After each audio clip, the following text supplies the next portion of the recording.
Oh, thanks for the follow there. Just a couple more moments to get everything finished setting up.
Hey everyone.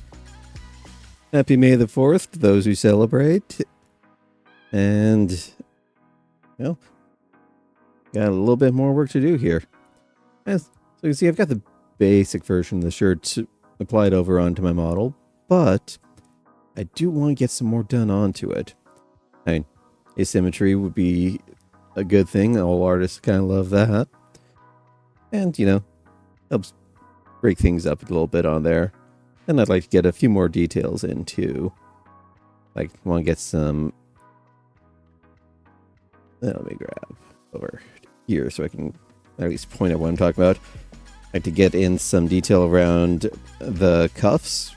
Get some hems in around there. And then maybe see about getting those buttons and the hems in on that. But the main thing is, gotta roll up this sleeve.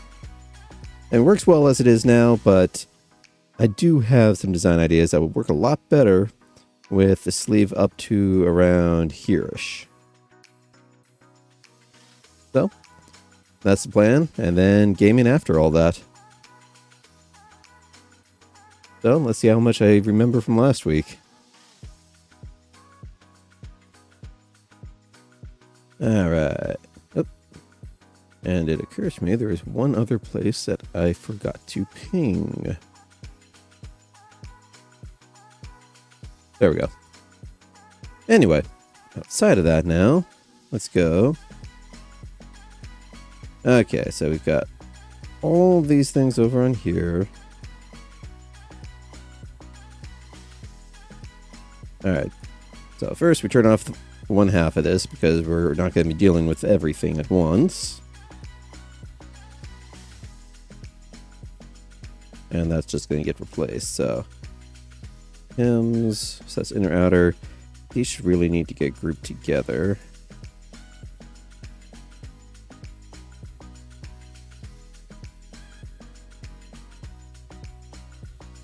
Do a little of the naming that I really should have done last time.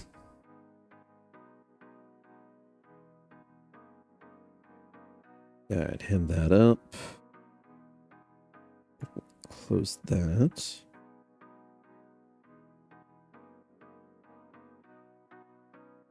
Yeah, so we got sleeve, we got torso.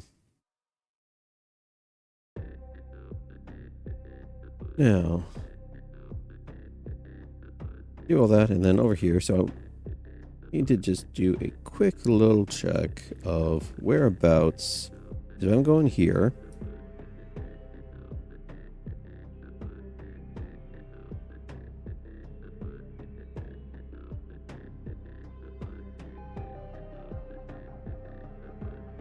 Yeah, we are drawing.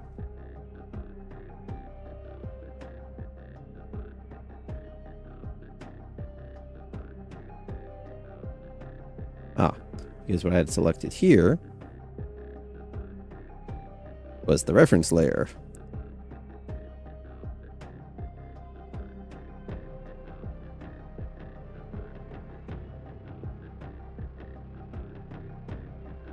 Real easy to mess that up. There we go. Let's just lock that so that doesn't happen again. Now over here, where I'd intended to actually do this. Alright, so I want to roll it up to about mid-bicep here. So over here means I'm looking for that, and then if I want the bottom of it to be about here. Alright, so that's about where it's going to be.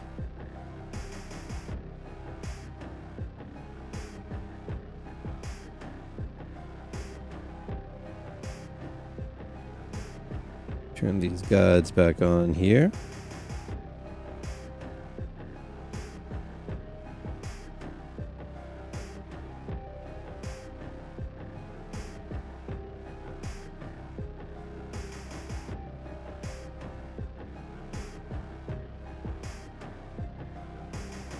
Now I just have the little thing to deal with of having to figure out how exactly I want to do this. Because what I'm actually thinking of doing is I'm going to be making multiple kind of coat layers to deal with this on here. Because what I have in mind is later on when I get down to setting up custom stuff over in Unity for this, to be able to go through, get the full set of expressions in. Because right now this is just basic lip tracking, eye tracking, and like a few basic mood blend shapes for kind of like the preset moods. But like I mentioned before, I want to get the entire AR kit compatibility in here, so that basically, so it won't be a one-to-one tracking on my face. I'm gonna need to put in some smoothing on that, do some adjustment, all that, but it will be a lot more detailed than what it's got now. And going along with that, there is a trick that I'd seen for being able to adjust, basically being able to set up toggles for clothing. Like for example, if I want one sleeve down, one sleeve up, or reverse which ones are which, or just put them both up, put them both down, whatever. Effectively, you can do that by setting up a quick little one-frame alpha animation over for the texture for that particular piece. Because the models for each layer on here, they're always going to be loaded in. It's just if the texture is visible or not determines whether you can actually see it. So, effectively, I'm going to have the torso layer and then alternate sleeves for left and right. So we're looking at 5 layers over in Vroid, which I think is about the max that it'll do for a single piece of clothing. Which, you know, that's fine. Because you can stack on a few other layers as well over on effectively the other slots that we're dealing with here. And that should give me enough flexibility to kind of do what I want on this front. But then it'll be a ways down the line, because messing around with Unity is... it's been my primary development environment pretty much since shortly after college, honestly. And I mean, mostly the main reason I was looking to move away from it is since I had, when they did the whole, we're going to charge the developers per install, which, yeah, they backed right off concerning the backlash that rightfully got them. But they still burnt a whole lot of trust by doing that, including my own here. So that's why for actual game dev work, I'm planning on going over to Godot. But all the tools for working with VRM models, those are all still in Unity right now. I know there is a Godot project going on, but there's a lot more in kind of like the ecosystem, if you will, that has to go in through Unity, because a lot of stuff would have to be redone. So that's what the longer term plan is. So for now, though, let's see here. Right, so that is 1, 2, 3, 4, 5, 6. 6 and 7 in.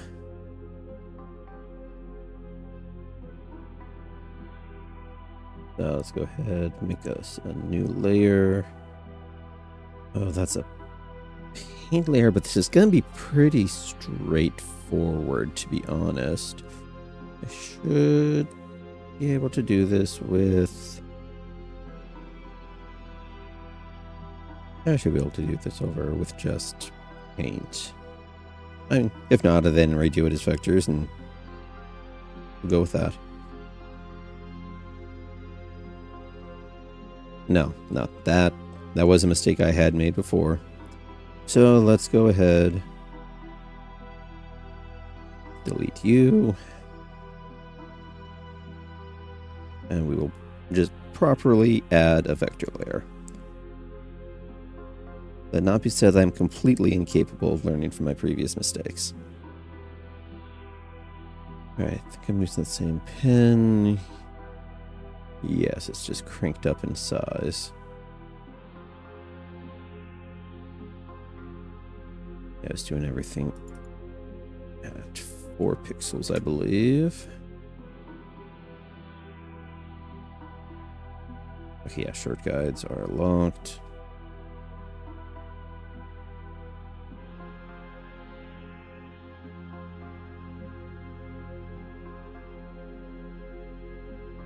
Okay, got this, but for now, let's go ahead to set it to black just so I can see it. Alright, 1, 2, 3, 4, 5, 6. We're going down to here. Oop. And then down to here.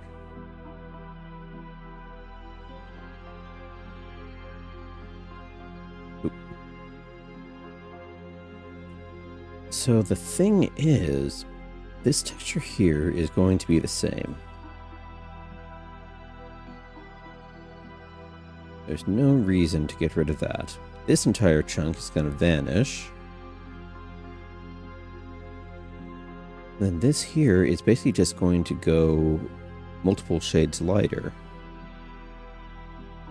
Because that's basically going to be the inside, and then with denim, on the inner edge there, it tends to be a much paler, closer to white shade, because all the dye is over on the outside. So... may be able to do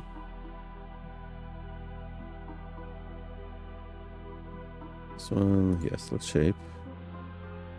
Nice, perfect.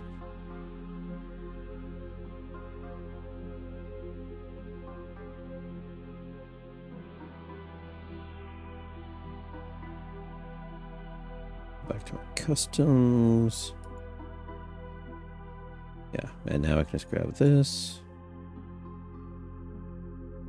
Grab this. Those ones here. Now I go copy of sleeve. Go ahead, duplicate that.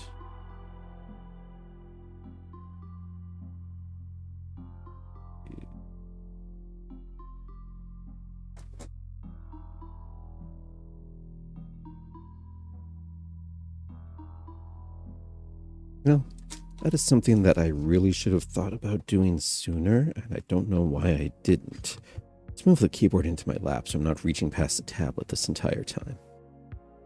Yeah, one of the things that, well, I can just work around this until all of a sudden you realize, no, wait, there is a much better way I could have been doing this the entire time.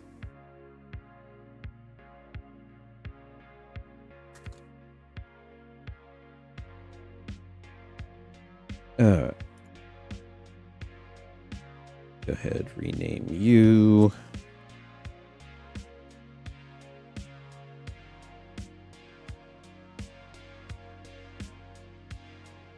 sleeve hems. All right, turn you off.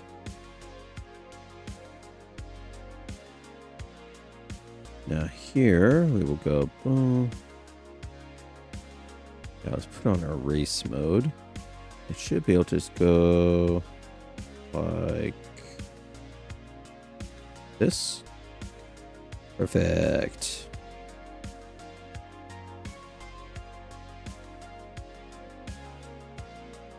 Now I go back into here.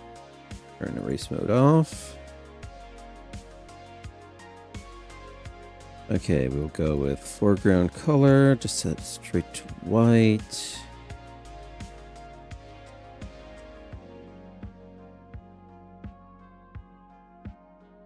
Now what I want to do is adjust its transparency. All right, no outline.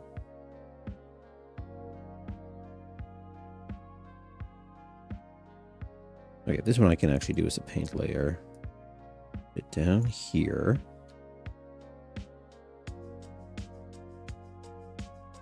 And to do here, that underneath.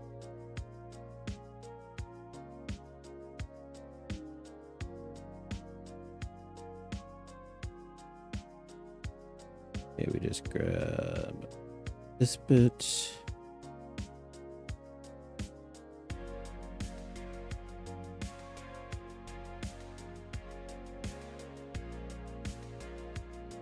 Okay, and now here, take its blend mode. Let's go ahead and set that to lighten. Shrink down this opacity.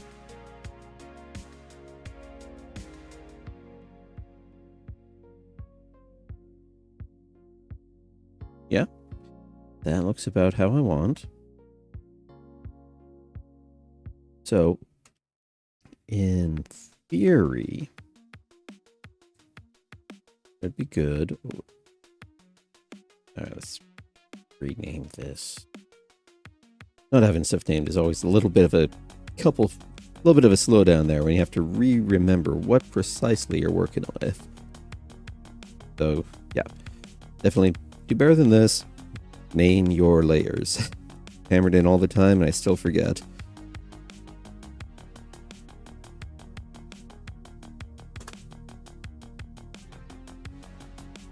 Alright, so what I should be able to do, we go export, we go, I want PNG off on this, over shirt R, because we're doing just the right side.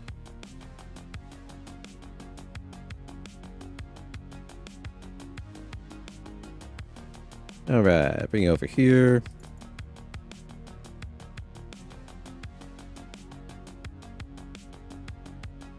Now we import that. I mean, I think that works. Of course, it's only half the shirt. So, what I'm effectively going to do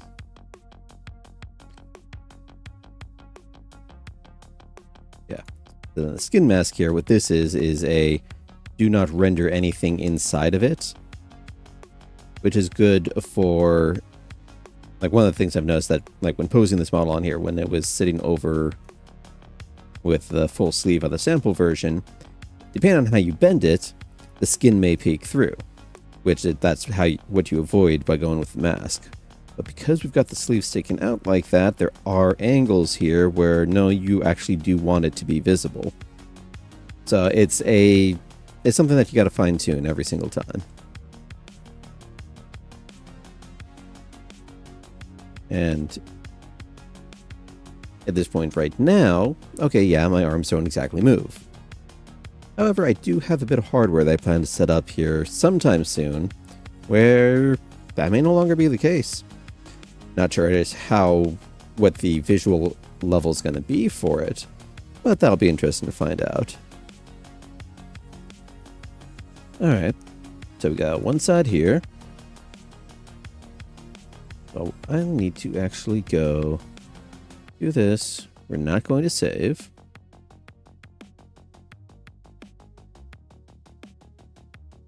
Go back to here.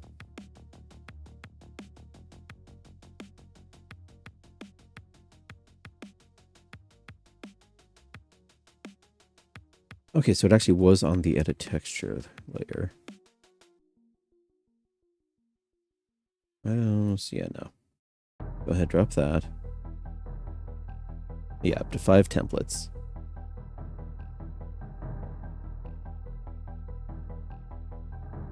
Yeah, so here's the parameters for it. So I wonder, can I copy just the template straight off? No. That could get aggravating. Alright, so, but what I'm going to want to do then is I need to copy each of these values over. And we're sticking with the same version for each one. Each has it. Because you can see each of these is going to have its own UV map, like with this hoodie, for example, on here. We were to go ahead, take a look at its texture, completely different UV map because, well, it's a completely different model. Oh, that, we do have a duplicate option. Awesome. I just couldn't see it because the name was too long. So let's go ahead, delete you.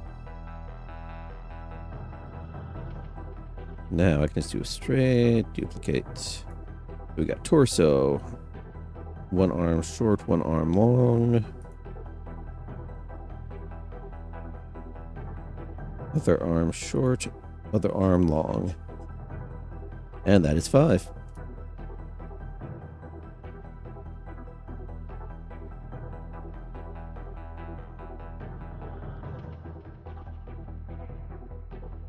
Right arm long. Right arm short. Now, the reason that I actually wanted to do torso as its own separate layer, one, that gives me the option of simply removing the arms entirely, or the sleeves entirely, which might be an interesting look. I mean, denim vests are nice. And it also means I don't have to worry about overlapping textures, which can get messy depending on how your shader decides to handle them, because these are all at the exact same height. Now, given they're all the exact same texture, that in theory, that should be fine, because again, the same values. But never rely on assumptions with a shader if you've got a choice to ensure that it works the way it's supposed to. Otherwise, it can look very, very messy.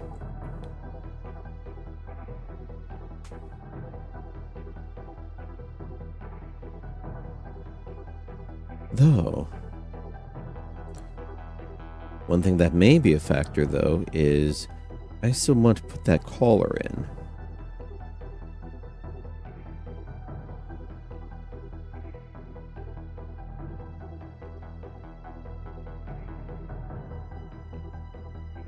And be up in here. So see where that sticks up. And so that's going to be this section. So depending... And I do want a little bit of overlap down over into here.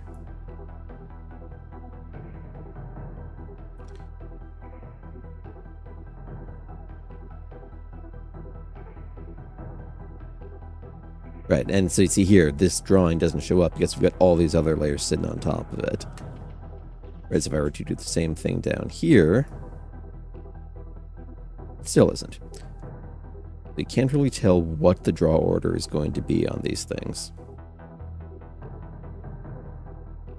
So what I may be able to do instead, so I'll keep the base torso layer on each of these. But then on this We'll go color and fold over. Remember last time I went a little bit over on here. So then on this one, I'll play with the parameters, poof it out a little bit. And it is effectively going to be a completely different texture. That should kind of sit on top here and give the proper appearance. And because it's actually laying on top, it should actually give a 3D feel to it rather than just being another painted on layer.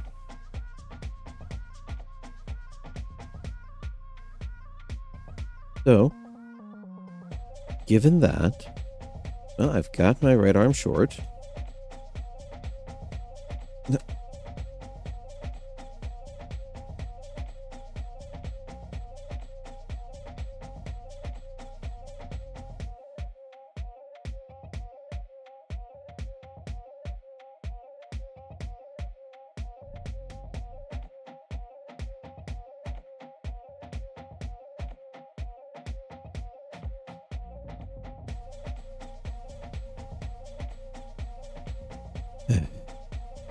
Fortunately, persistent allergies. Anyway. So we got overshirt R. Actually, before we do that, let's go ahead and rename these. And even, why was I dragging it back and forth like that? I can just do this. Save a little bit of time. Alright, so we go boom, PNG.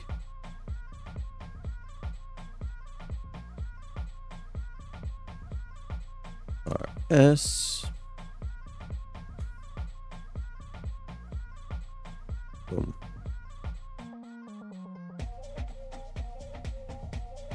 And then I turn these off. Turn this on.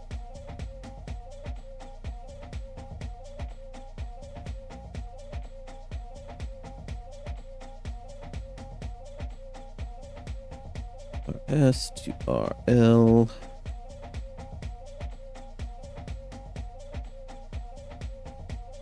Now, what would be really neat if this could do it is effectively set up a reference, like turn all this stuff here that I've turned off into just a reference layer.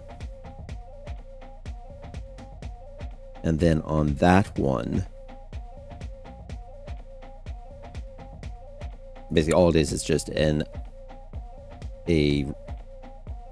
transformation that's applied to whatever I do in the initial. Unfortunately, I don't think that's an option, but it would be a really neat thing. Okay, so we remove the duplicates because we're going to reduplicate it.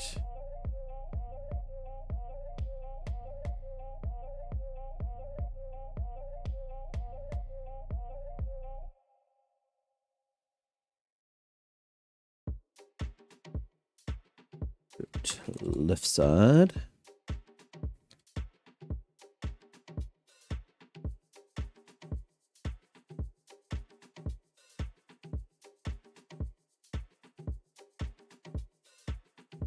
All right, now we want all of them to be visible here, so just so I can do it all at once. Turn you off though. Now I select all these. Layer, transform. Lip, no.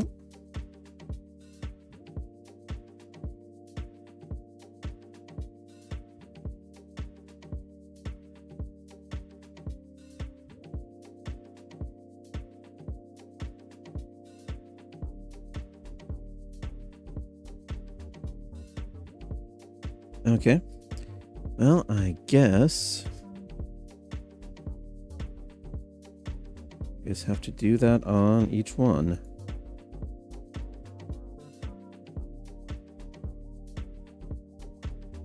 As annoying as that is. Is there a hotkey here? No, of course not.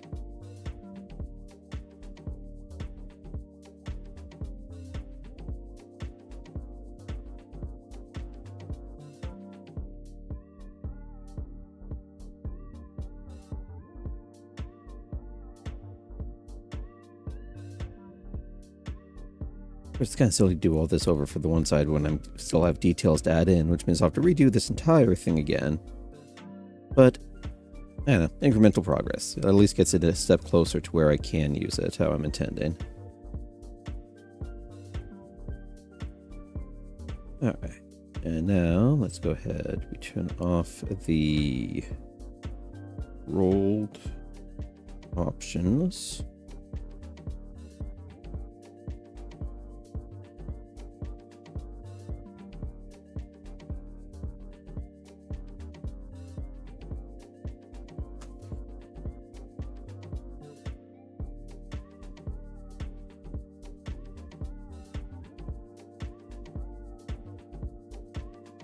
Layer rather than vector, because these are paint layers instead.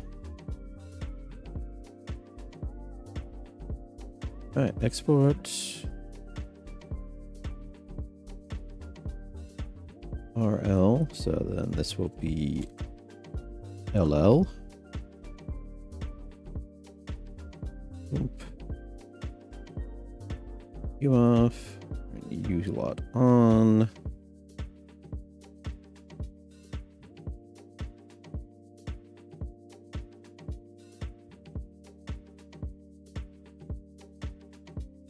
L and now LS. Okay. We jump back.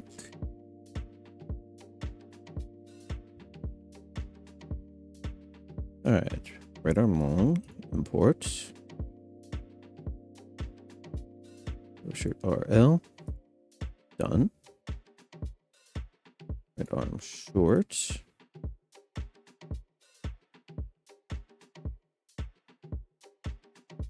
RS. Left arm long. Import. LL.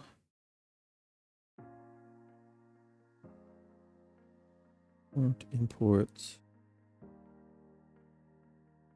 LS. Then you I can just turn off. So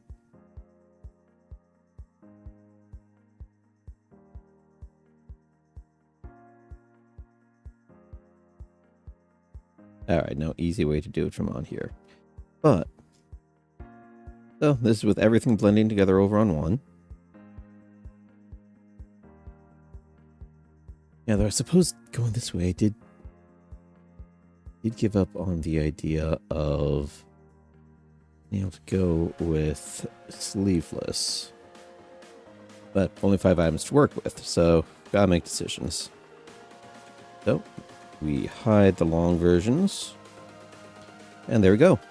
Now a short sleeve shirt. Or what I was initial plan was we go you here, right arm short, hide, arm long, show, and there we go. Now, let's have it over to here, make the guide layer visible, because this means I'm going to need to get a slightly better look at how the lines lay.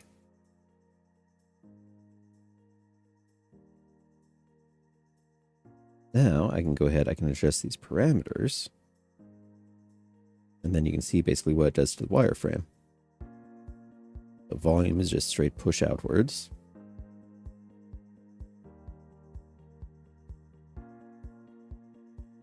Shoulder slope effectively isn't so much the slope for the shoulder as it is more of the collarbone. It grows that in and out. A seam basically pulls these inwards. Offs. Go for the padded shoulder tips. Or actually, there we go. Like the old style power suits. Not the mechanical ones. The old, like, what? 80s, 90s era? There we go. Okay, so this one, it does offer an option for rolling the sleeve up. But that is not nearly long enough for it.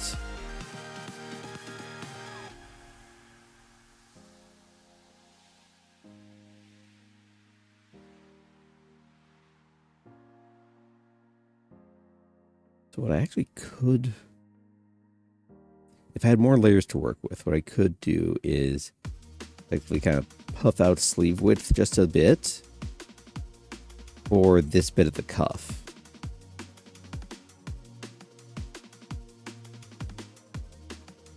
But because I want the overlay over on there and I want it to be a toggleable thing,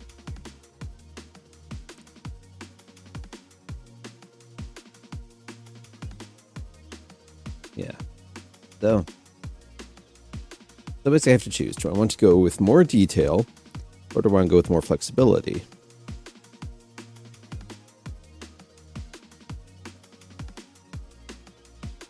Because, I mean, I could do...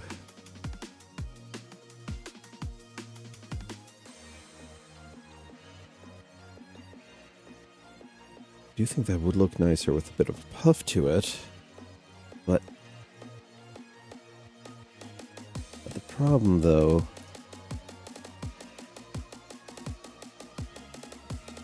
I think you would be able to see...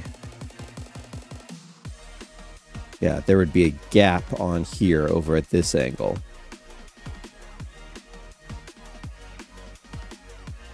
So I wouldn't be able to basically, unless I can get it to at that point.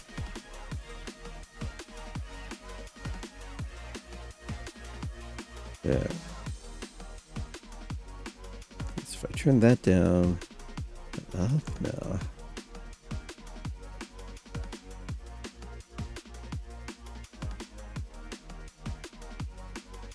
And that's cuff, that doesn't matter. Puff down there, no. Yeah, that's over over towards the forearm. These don't matter because the shirt's just not that long. Because I mean, it's using the long coat model, which is why it's got all the whole skirt options on there.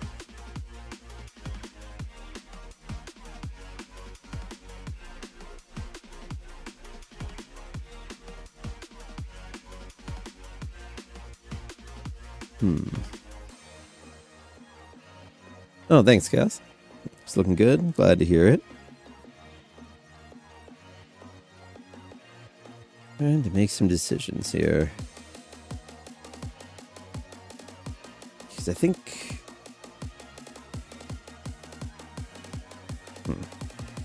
Yeah, trying to get this part puffed out. Yeah, no, I think it's going to cause too many problems. Just with this edge, since there's not going to be a way to kind of just get this part to puff while still keeping the edge right. Well, let me just eat those words. Okay. So I just use shoulder puff 2 a little bit, keep all the rest of the parameters the same, and that actually bends precisely where I need it to bend.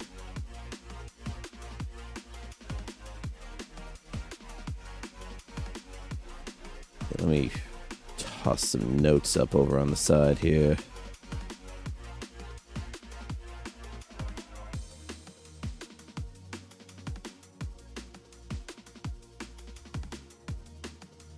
Good old sticky notes. Nice for keeping stuff on screen. Okay, so we need rolled cuff. Roller puff number 2.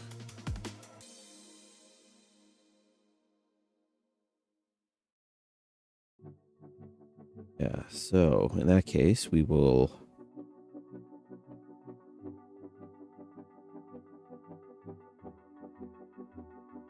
Okay, so we go base torso layer, sleeve, sleeve puff, 3, other sleeve, 4, and then overlay 5. Okay, so it's only ever going to be one long sleeve one short sleeve or sleeveless. Does the sleeveless really matter that much, though?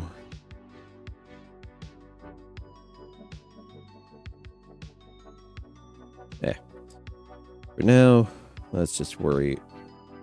Okay, left arm long, we're not going to be doing.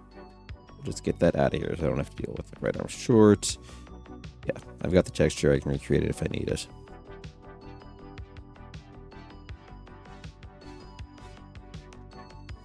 Let's pull you back down. Short, we will duplicate. Rename. Left arm. Roll puff. So then if I do... Yep. Wrong layer. There we go. Yeah, so we just buff that a little bit, and then this part up here is going to be deleted.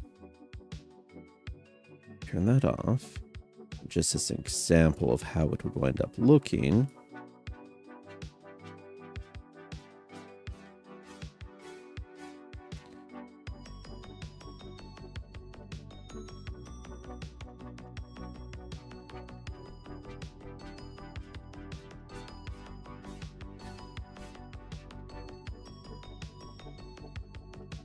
Yeah, so it should be subtle, but it's enough to make a little difference.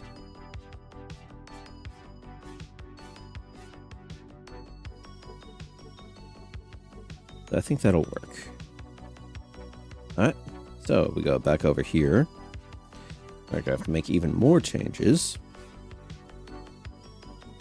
So we turn off this and the hem.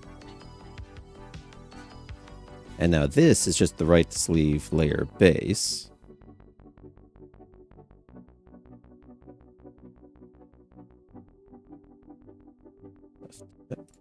Short, yes, replace. I will say this is one thing that working directly in Unity would make easier is having replaced that texture in Unity, it would then go ahead and update automatically. But in here, I have to go ahead and re-import.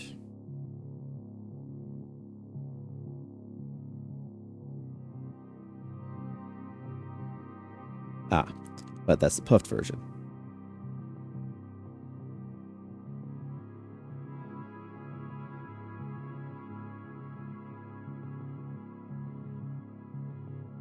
And then we turn off that guide layer.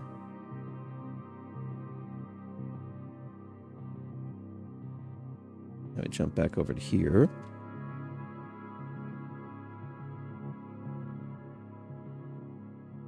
This, we got this. And we want to turn off the torso layer, turn off the hems. And we take this rolled sleeve R, which shouldn't be R, but whatever. Like that. Properties.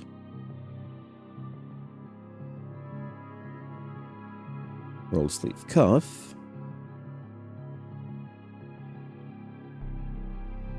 And now we go back to delete, got our square. And just yoink that on out. So, a little stretch of color. But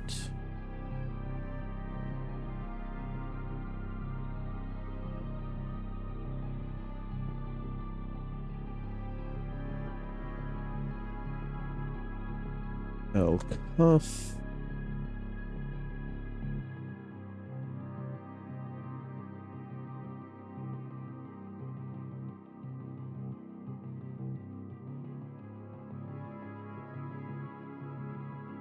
And there we go.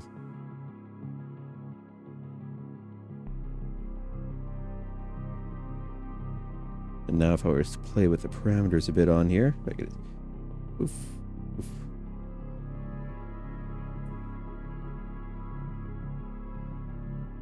I don't want to be too much because that just gets silly, considering that it is still two-dimensional. If this so like in a 2.0 version, what I'd want to do is I'd actually want to model this entire roll out so I can have that fold line going over here. That would look so much better. It'll pick up shadows better. Like this obviously would not just be a flat edge. Let's kind of camfer that over. But with the limitations of Vroid, I think that actually works pretty well right there. And this is the same sort of idea for what will be happening on with the collar and the fold over layers.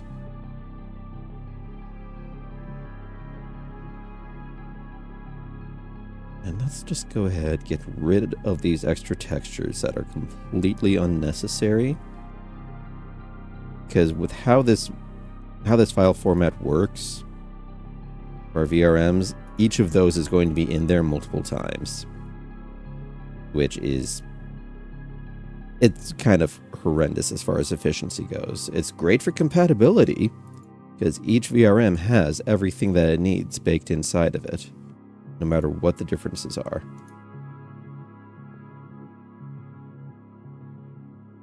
But that just means you have to be careful, because you will have many things that you do not need if you're not careful. And yeah, my computer is fairly beefy for now, but give it a couple more years, and high-end games that are coming out at that point could well strain it beyond what it's capable of taking in over on here if I waste more of that VRAM over on multiple copies of textures that don't need to be in. Now here, it's still useful to have it because that's a guide and I'm still working on the actual layout for that one. But this I can get rid of. This I can also get rid of.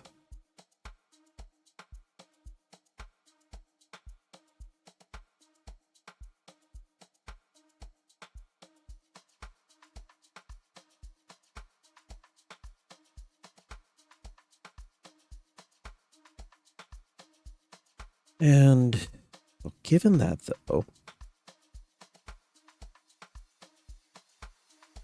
it may actually be worth,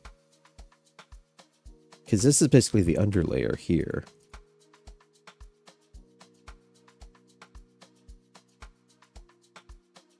And I would still, yeah, rather than having to split up like this, it'd actually save me an extra layer by just combining, basically just meshing these two textures back into one again, because they're going to have the exact same parameters.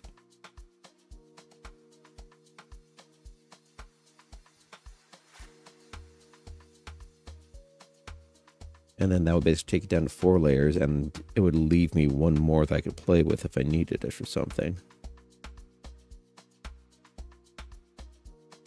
But I think that actually would be a good idea. Well, then how would I do that? Simple enough. We turn you off, turn you off, you off. Yep. You stay off there.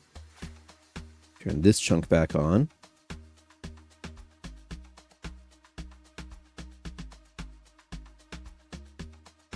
And then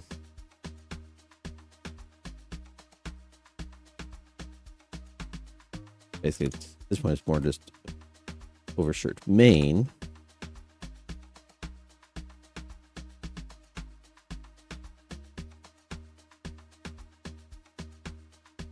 You're good, keep you there. This one we will delete. Here we go, import, main, up.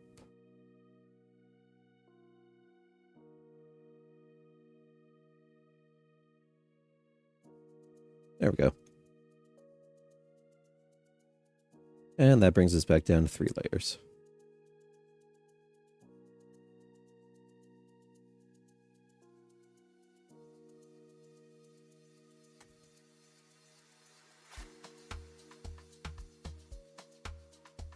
We got the shirt base, we got the puff for that. We got color fold over. Okay, so there is no explicit ordering for any of these, however. It's problematic.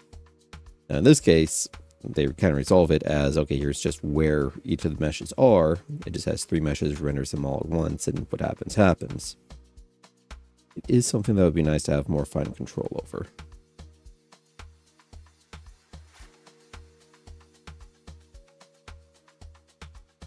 And yes, I know I have more detail on this part of the arm underneath, but it makes sense up in here for why I'm not having that actually just shown out in general.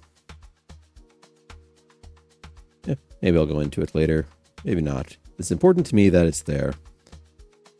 Not as important for it to be visible.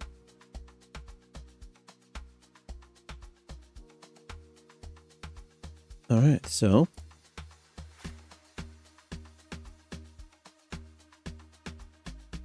get into the parameters on this. Yeah, sleeves don't matter because I'm just dealing with this chunk. Volume up a little bit.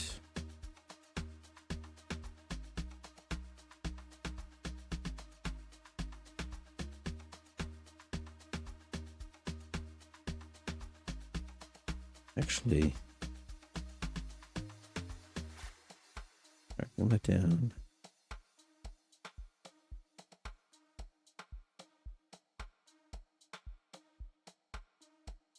That actually, yeah, that actually puffs out where I need it to.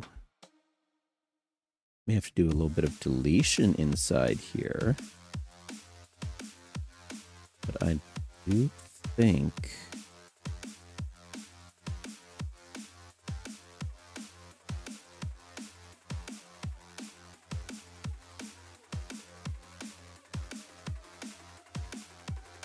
yeah, so if I go like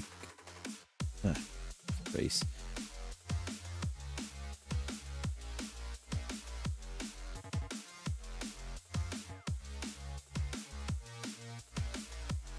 Kind of like this.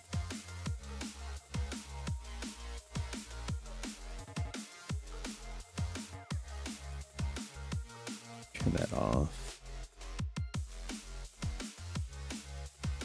Okay, though at certain angles it'll still be a problem. I'd have to like cover this onto here. Because then like from the inside edge you would see that gap.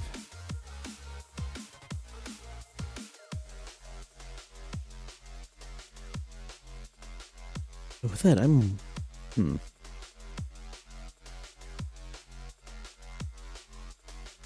I kind of want this to puff out while that part stays closer in, though. So that might be the wrong parameter to work with.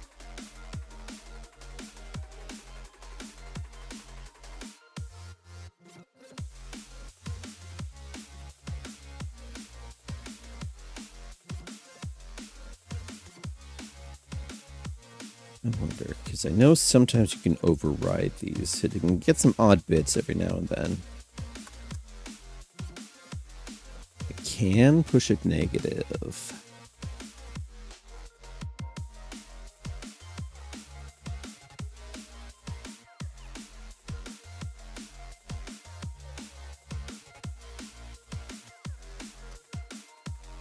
Wendy? Okay, so I can pull that part back down.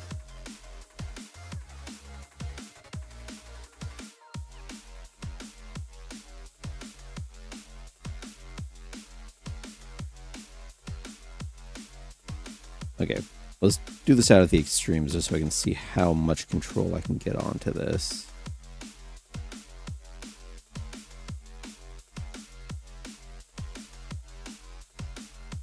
Z minus 50.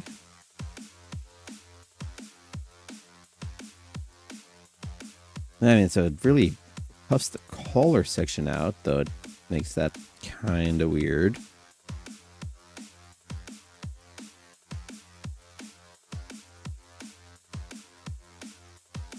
Anything else in there that will actually affect this? Nah. These are the only 2 parameters that'll do it.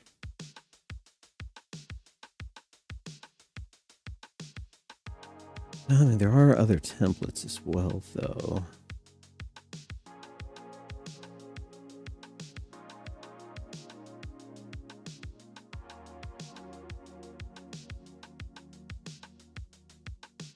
But this actually has...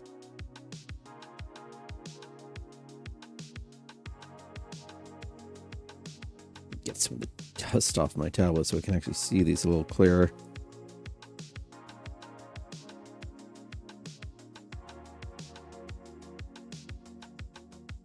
All right. Oh, shirt collar. That not the one that I was using? Or was I using long coat, high neck?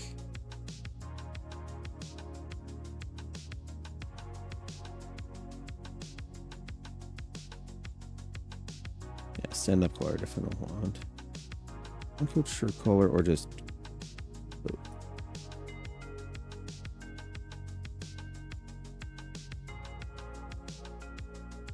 Okay, no, it's the same UV.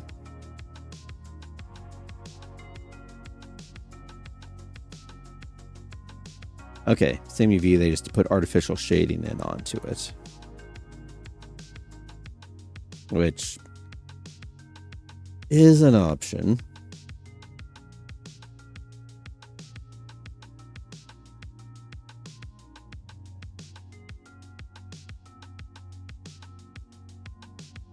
Like, might be able to tell from the tone of voice, it's not an option that I like particularly well. I was looking at trying to get things...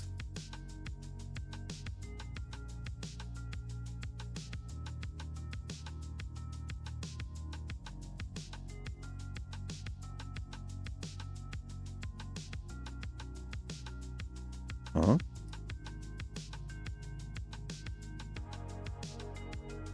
See how that compares with this layer.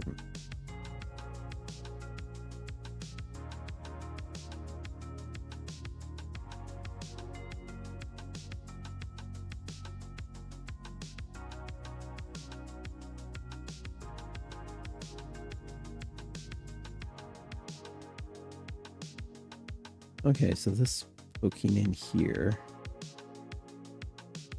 Yes, we got that going underneath, and that is the fold over style that I'm looking for.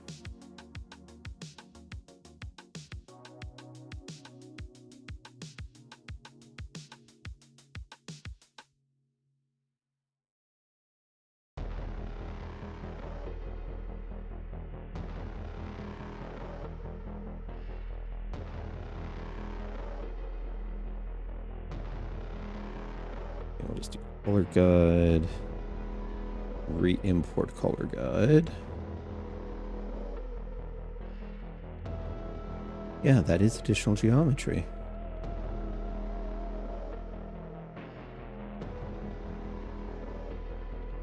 Yeah, nothing fancy over on these. It's just straight up different geometry.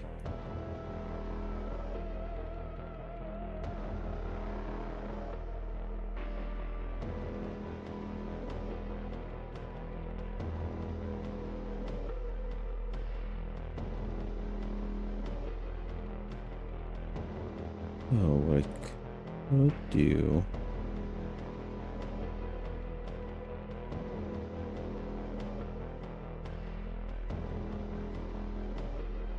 basically go here.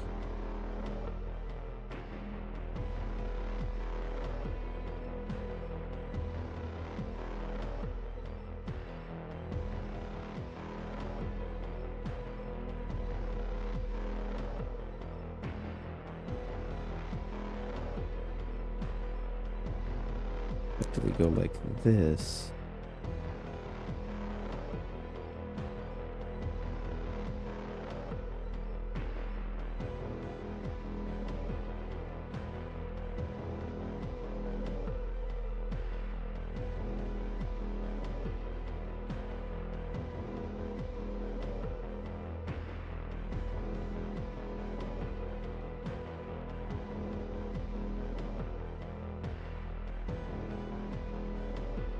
Yeah, just go wipe all that chunk there out.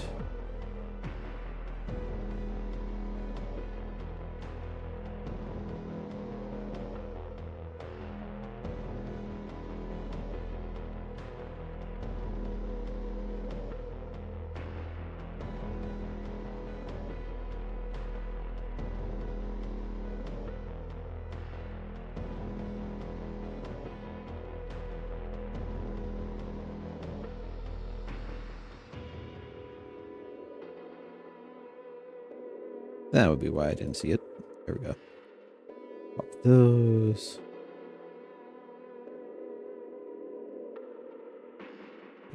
There.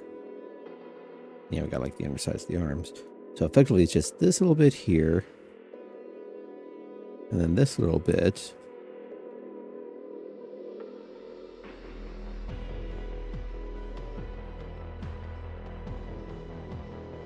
Okay, with these parameters a little, see if I can I spread that? Not really.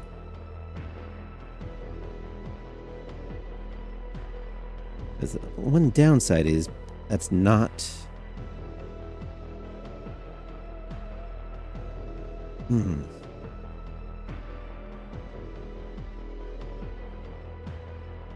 Your model, but that's not a parameter that they've given me to manipulate. Because it's definitely, it's not fully tightened in right at that point of the throat.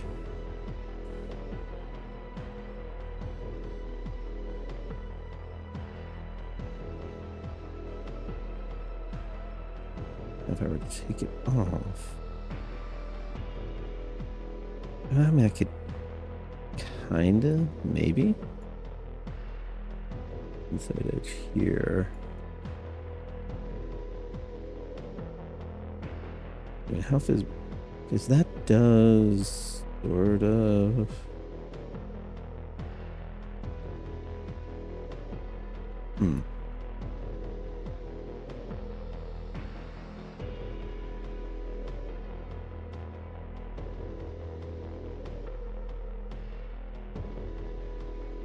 Yeah, so it's kind of where I want it to be, but also kind of not. Well, it might be able to work.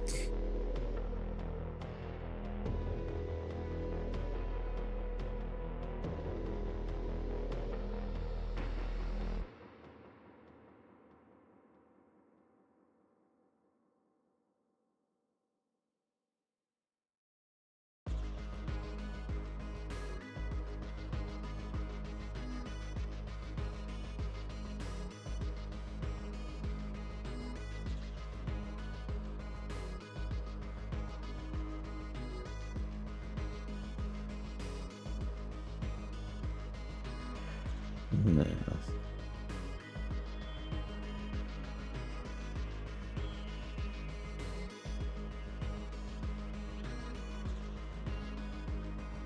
Getting it precisely right would be tricky.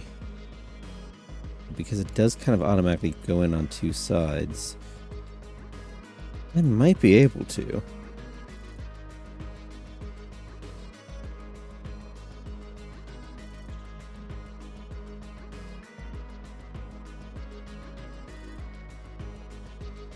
Well, let's see what I can do with this. After all this waffling back and forth.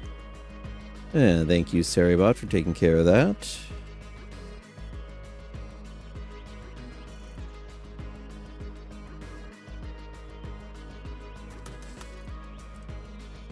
Let's color guide up there. Then we do color rough. Sounds fun. We'll go back over to here.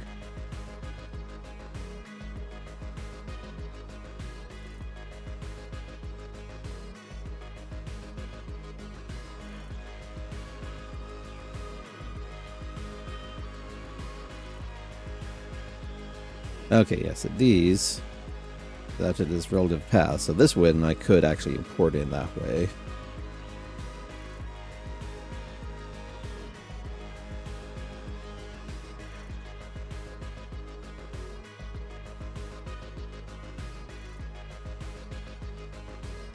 Layer here.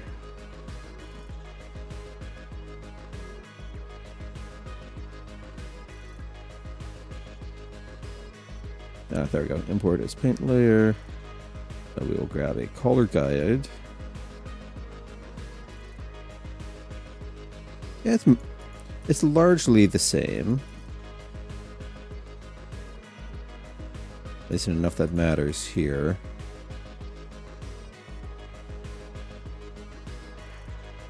Go ahead and bring you up to the top.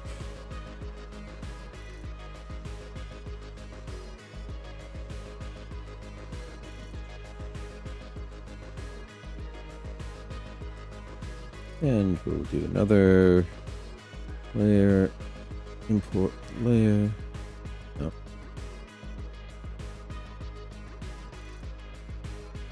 Import this paint layer, color rough. There we go.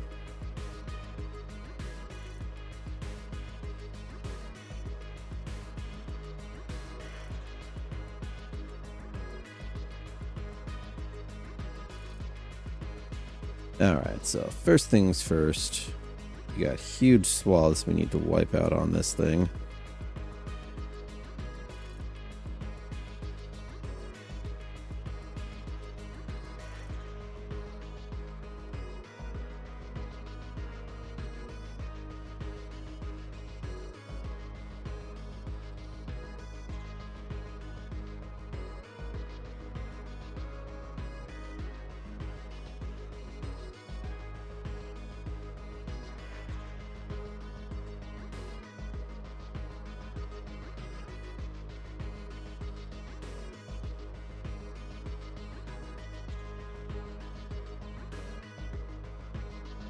Just go ahead and turn all those off. You don't actually have a purpose. Get rid of that.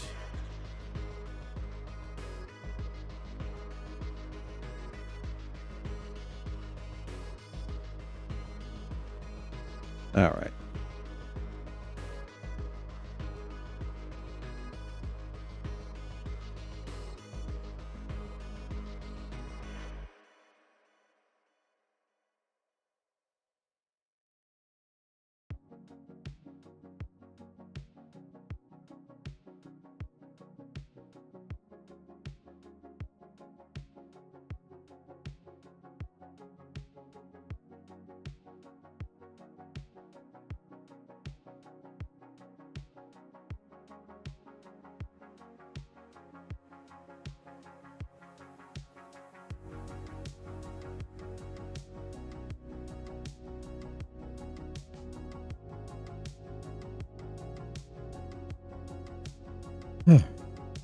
So as you can see, I've made quite a bit of a mess of that.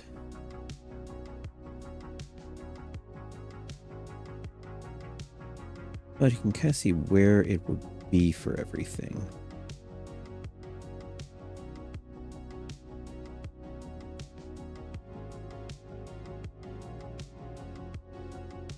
Bring you down. We'll make another vector layer this time.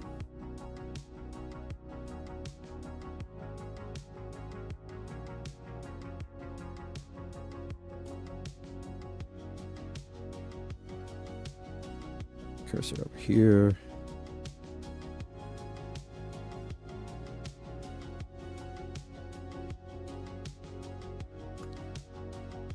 Down to 4.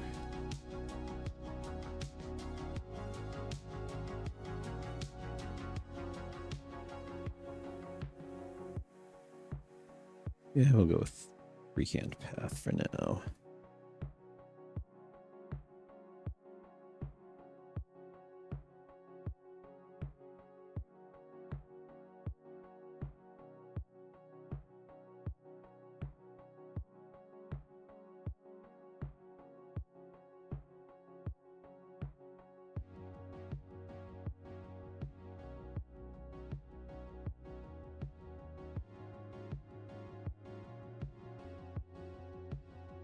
So if I was going...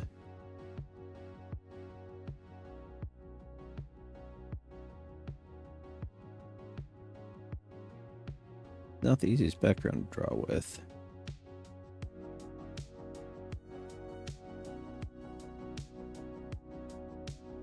Let's go. Do it like this. Boom, boom. Preserve alpha.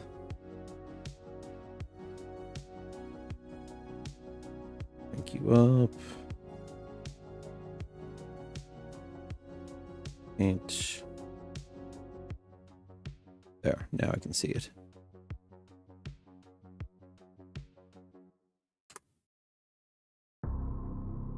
Back to here. Back to black.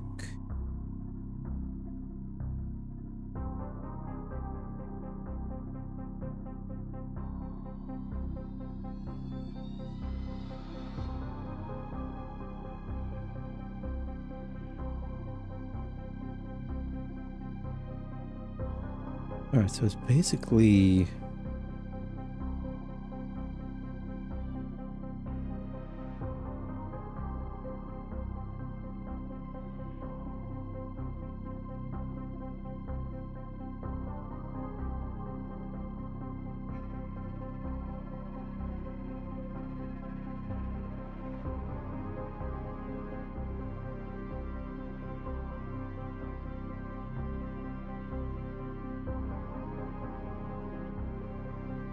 do the same over here.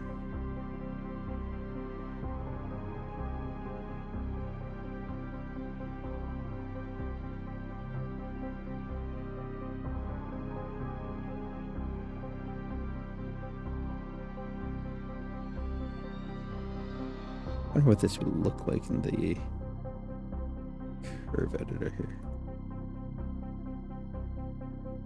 Okay. That's basically what I turned it into, so that's actually pretty useful.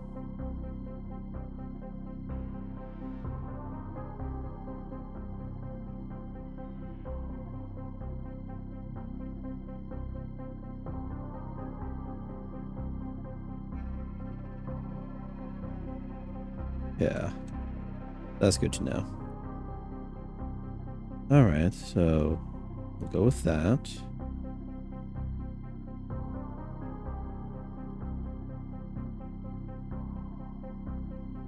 Actually, there's a hole, grab the fill.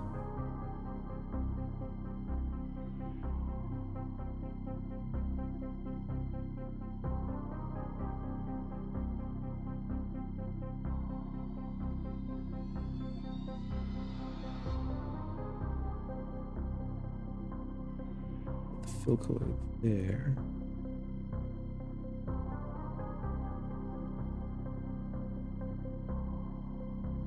Yeah? Did I lose some segments? No. Ah, no, this is just treated as a separate shape. That's what's going on. It doesn't actually weld it together. There might be a way to. But as I'm not exactly going to be sticking with this one anyway, let's just go ahead. Boom.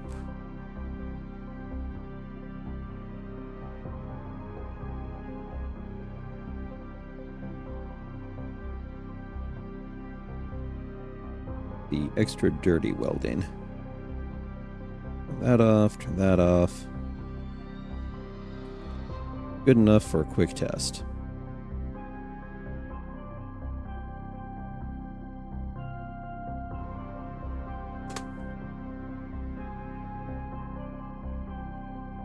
Color.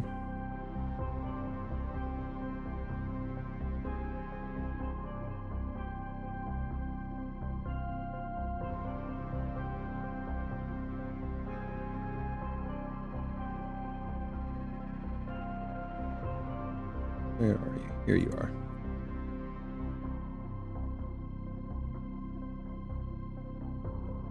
Okay, honestly, a little more fine-tuning. And that, I think...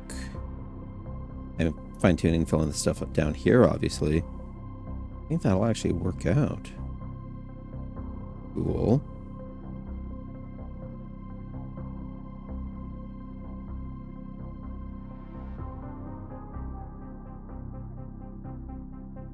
So I basically have to go in like this.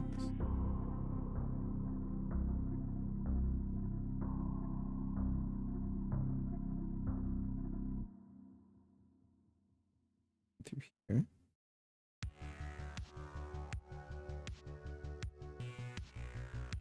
I don't need to go all of that, though.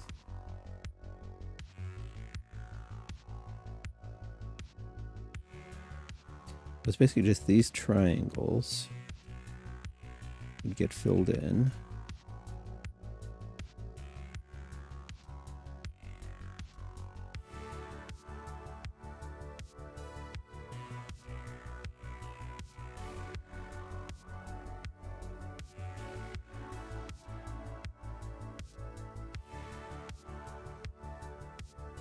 And then have this part back in here.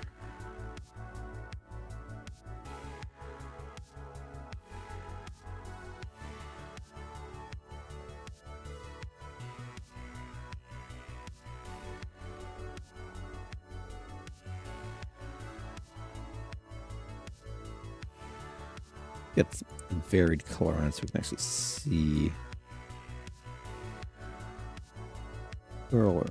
Ah. These bits out here. And that goes down, so it's basically just up there.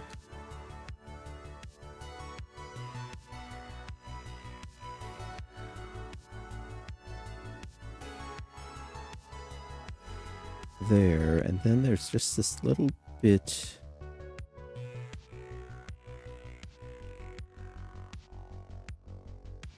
here. I see where that splotch came in. Okay. And then these edges.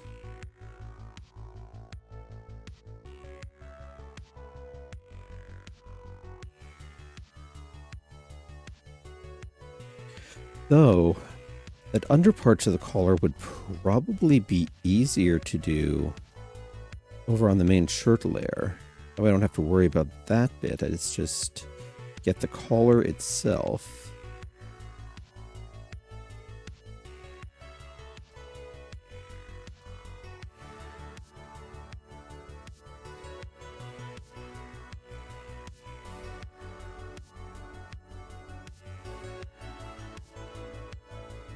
Yeah, that's way too much. Shrink this guy down.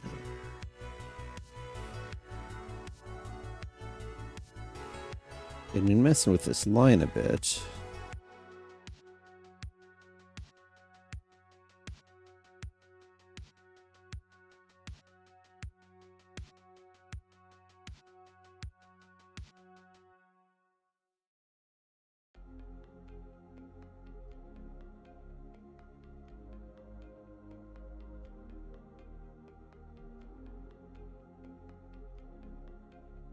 Is over here.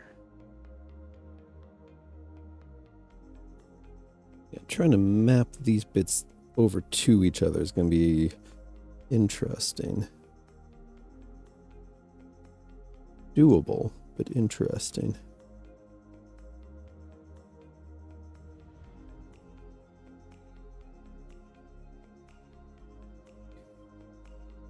Okay, yes, we got these here. So if I something similar, if I went like this.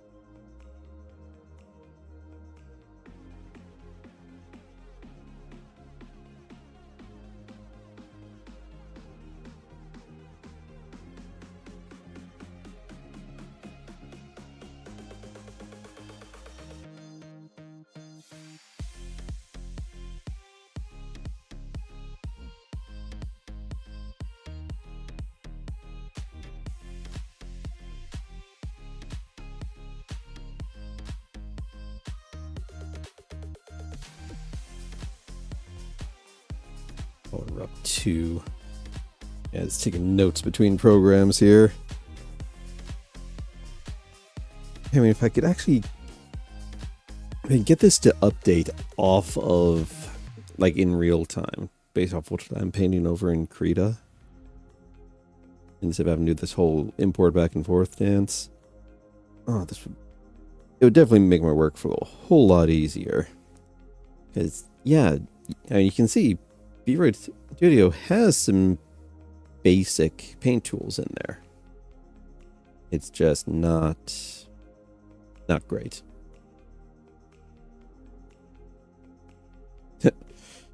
That's opacity is an all or nothing option.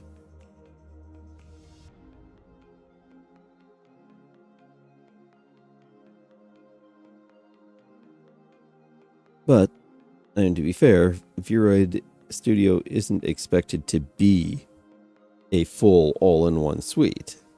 It's primarily the, okay, get stuff over, like get your avatar into the right shape, then apply stuff on top of them. Texture editing is just kind of, I don't know, I'd be surprised if anyone does all of their texture work in just this studio itself without going to another program first. It's possible if you're dedicated enough, but I'm not sure it would be worth the time to be able to get good results in this versus what you can do with a decent paint program. But at least for that part of the collar itself, I'm on the right track.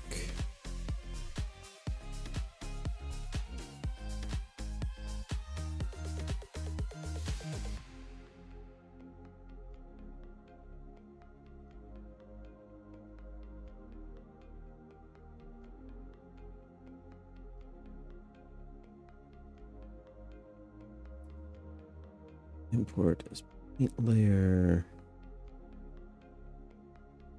Color rough 2. Yeah, so we've got basically the same thing, just with some extra splashes here.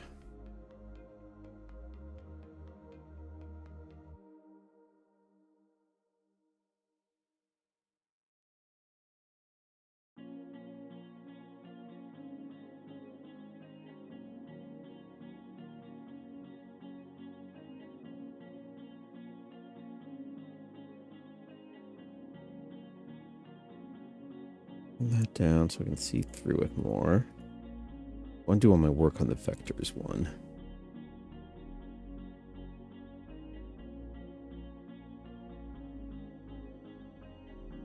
Oh, actually, that one...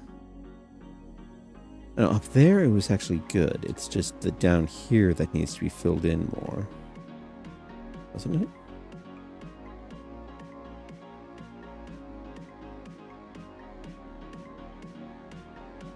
Yeah, for the most part.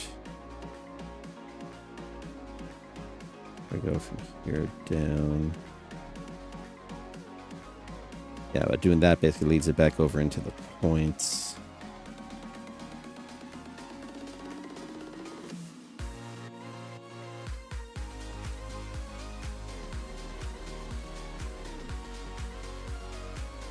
It's a different color for this section to help us stand out. Now we'll do green.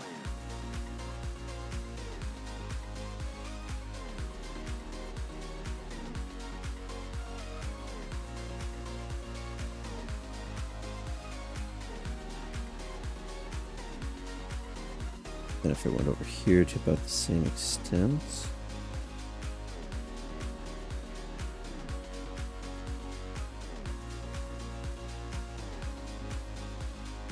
Yeah, no, that tips down.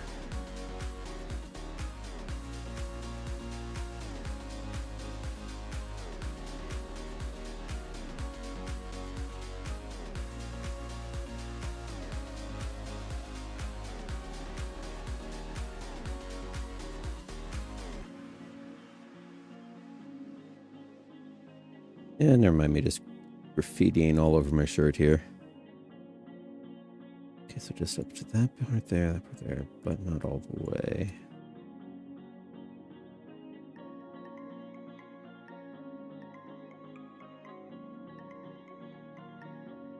Is that corner here?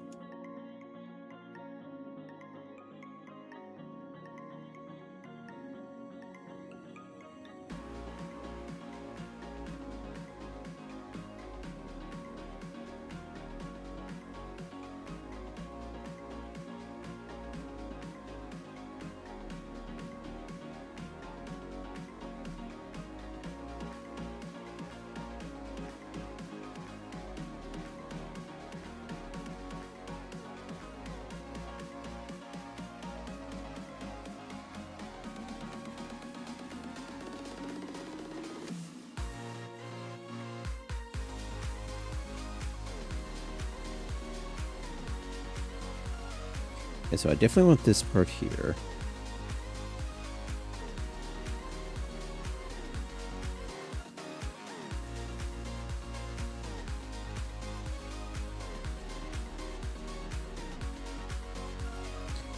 And then this part here.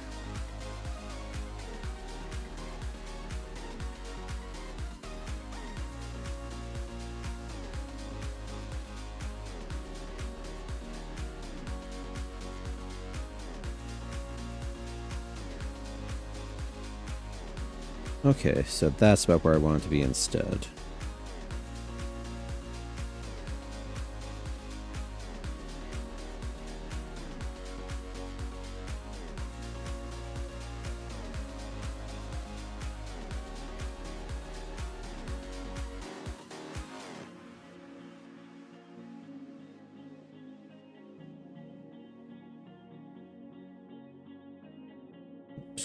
2. Break it down. Go back to the vectors here. Okay, so again, it's close.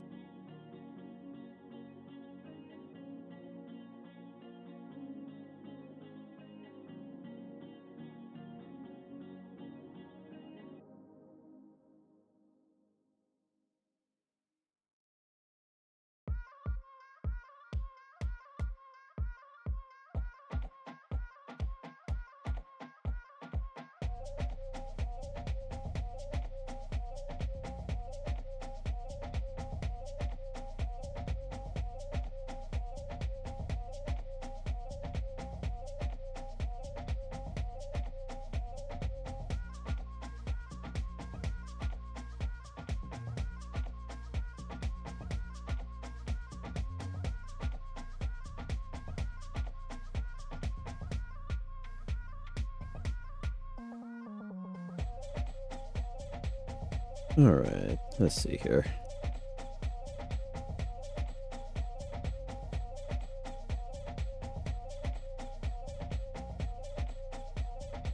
Okay, I'm still not even addressing this area down here yet.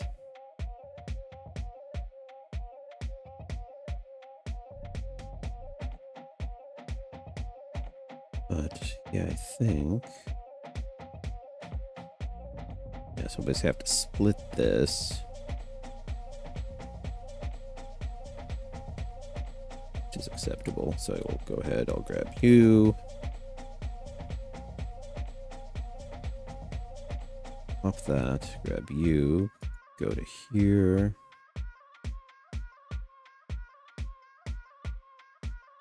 Yeah, just move you to here. To here.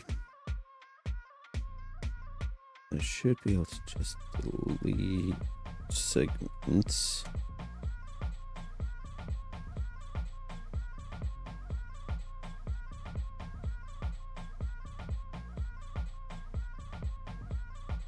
There we go.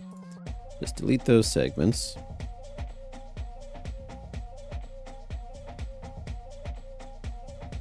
Off.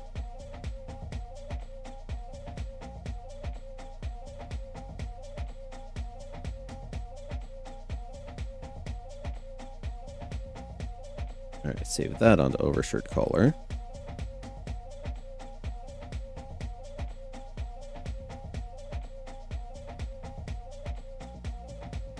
Okay, you're hidden anyway, so I can delete you. You're marked up, but saved.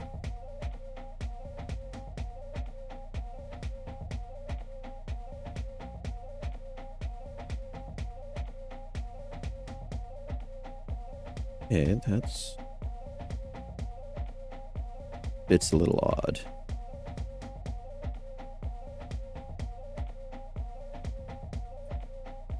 Move this out, require...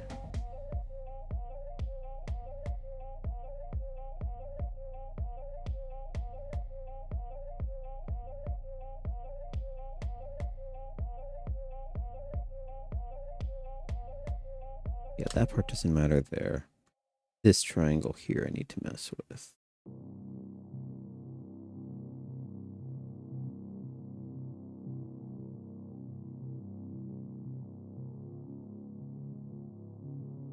Oh, no, actually more of that one.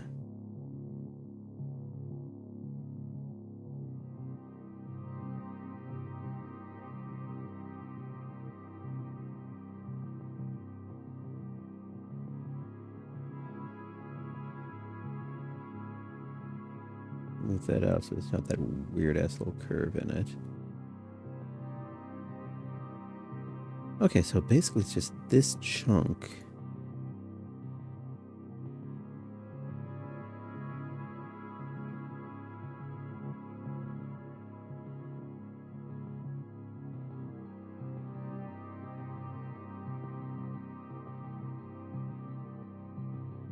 Back to here.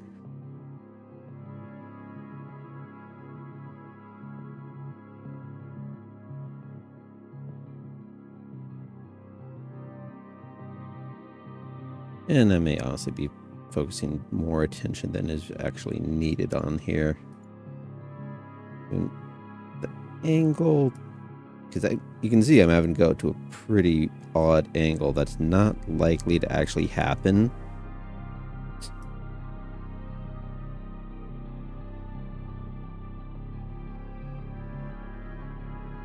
Come on. Just to even try to find where that edge is. Yeah, it's not those.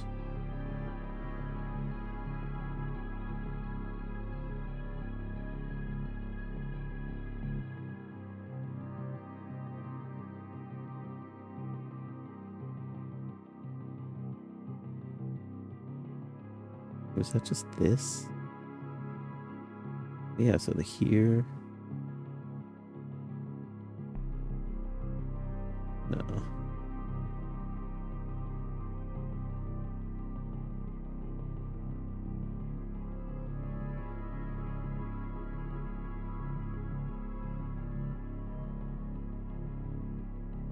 Okay, so basically go from this point, so this corner, do a straight to about here.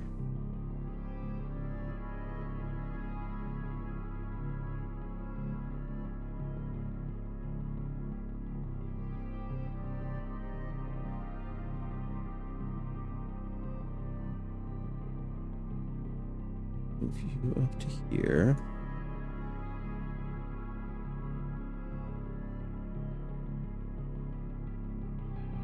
Right about halfway down to here.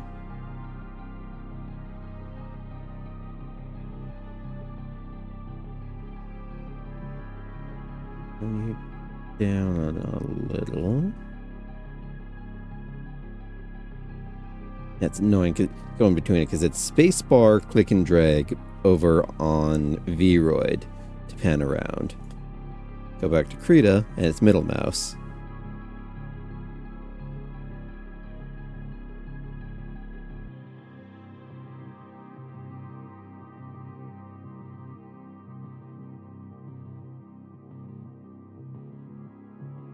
Okay. About right. Let's see how that turns out.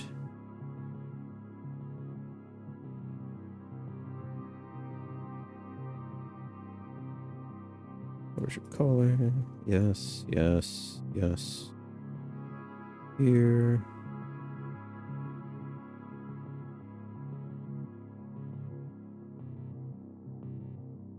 Honestly, I think I kind of need to break this up into some subfolders here. Getting a little messy.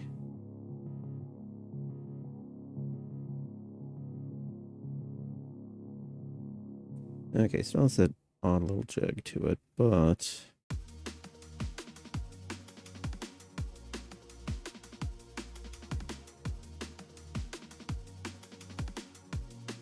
how would I fill this in?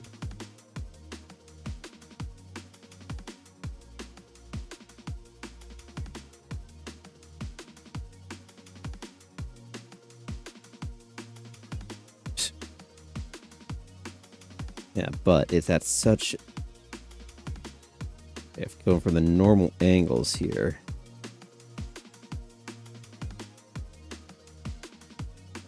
Honestly, I am worrying way too much about it because it is going to be barely noticeable at the regular angles.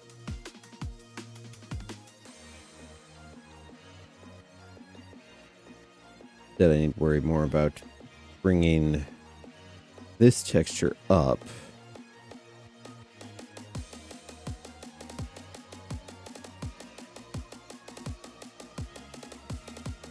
Okay, so I got the sleeve in. Sleeves are okay.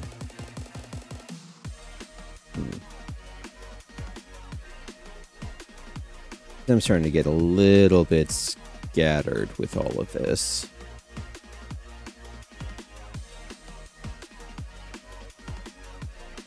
Yeah. Yeah, get kind of scattered, getting kind of fuzzed. So I am gonna go say... I am going to want to save this object. I'm not going to be saving out the model as a replacement yet, just because there's not enough actual progress that's in a complete stage to be visible with what I've got in my current display anyway, so yeah. But I'll go ahead, save here. Alright, you're good. Alright, let's close out Vroid. Save the Krita file. It is a good chunk of progress still. And I'm gonna go ahead. We're gonna take a short break, hydrate, stretch, recenter, update my details on here, and we'll do some gaming for the rest of the night.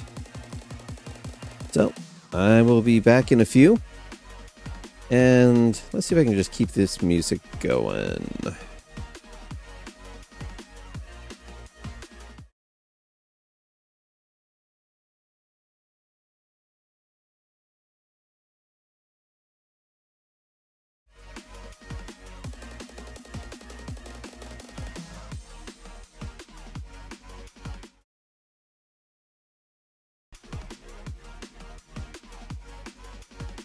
There we go. Get some music on this be right back screen for you.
And here we are coming on back.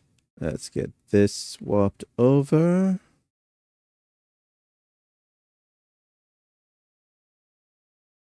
And here we go. So, changing over to Battle Shapers, like I said. So, this is another first-person shooter. Different style than Slocko on it. And though we are going, besides the graphics being full 3D, all that, this is also more of a roguelite style. So kind of more single serving rather than full campaign open world exploration. Still a lot to do. And I will say that this is not the first time that I've played it. I did play through the demo a good chunk. And I think I put in actually about like 5-6 runs or so last night. I was going to say, needed something a bit actiony, didn't want to go into Slocko because I'm saving that for Tuesdays. And that over there is Mimo, the person who woke us up out of here. And that is Ada. Robot Girl, aka Shaper, and Generalist for going through and working with this great city of New Elysium that has since been taken over by evil robots. Basically, it feels a lot like a first-person Mega Man, to be honest. Just with less in the way of, for example, like, so you've got your actual core abilities on it that will go through, that you can take over from the bosses, but your weapons are just, it's basically more kind of run and gun. That's, again, there's straight parallels. You can see where the inspirations came through for things, but it is still its own thing. Alright, so we're given a quiver here. Can't revolver style. Okay, this one does not charge up. Yeah. And that little fisting thing in the title. Cheap-onch.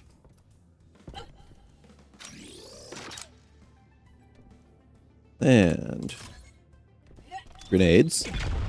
Or whatever other ability you wind up getting over in here. Let's see, double check how I'm laid out.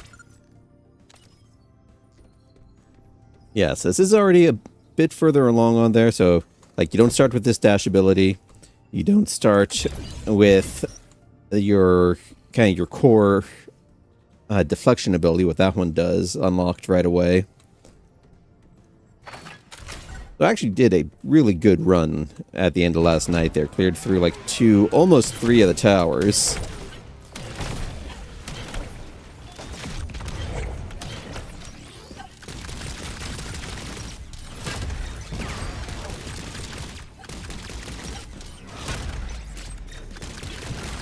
Yeah. And so the big thing is when you go to fight these guys, if you can get them into kind of a stun mode, you see where they turn purple, you punch them, you can get shields back out of them, plus other resources, depending on how exactly things are laid out for you. We got... Oh, I do like Echo Waves better. Oh, we swap the ability. And I'll go ahead, yank that cooldown speed out of there, slot it in here. And there we go. On to the next room. This is effectively kind of the prequel section. There's stuff to explore in here that unlocks more core abilities. Like there should be a wall jump, I believe, that I'll be able to get here soon.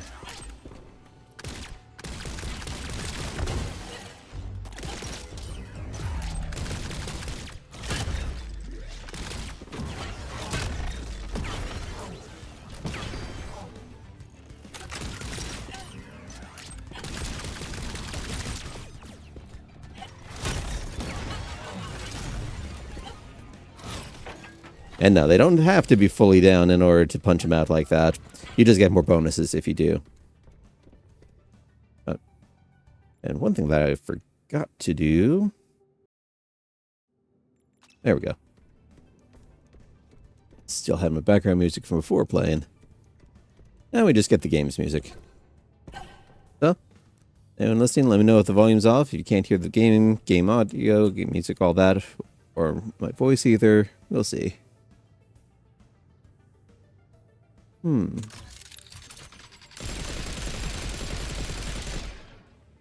I can work with that. Go ahead, recycle the starter pistol for a little extra cash. Yeah, now there is a secret over there. However, I don't have the ability to get into it just yet. So eventually. Hopefully, after this run. Alright. Core enhancers, these are your mutators like you'd get in a lot of other things on there. So, where you start getting your abilities a bit more tweaked. Where the RNG really kicks in. So now, like that.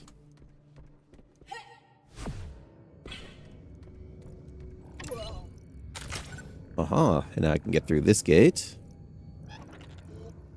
Good way for you. Open that. Shield supplies. New talent can now be decoded at the Cipher Cloud. Yay. Shield supplies, I'm assuming basically just means I can get either more shields or better shield regeneration. And that little bit of dialogue they have happens every single time you pick up a Cipher. That could use a little more variety. But you learn to ignore that part after the first round. And they aren't actually fully voiced for this stuff on here, just those little kind of emotion sounds. Cuts down the voice work needed, especially because you don't have to localize it. Okay. So there's two ways to go through. There's either pick these people up directly. Ah. And Volcore, because I've unlocked it, I can now start picking up at infinity, or affinity for this. And Strike Mantis I had to beat in once, but that was just to unlock my main core. So, I know that the wall jump I want is... Right, so I'm reasonably certain it's hidden here in the robotics hub. But, when Magistrate is a bit tough to fight as your first boss. Strike Mantis is the easiest one for it. But so go here, here, here.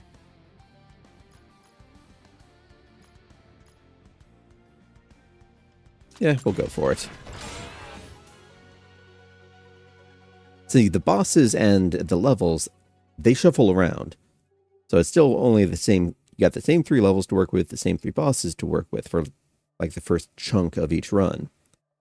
But it's not always going to be the same boss in the same set of levels. And each boss brings along with them different level mutators. So like certain enemies will be different, traps. The way they decide to get angry with you when you destroy an elite.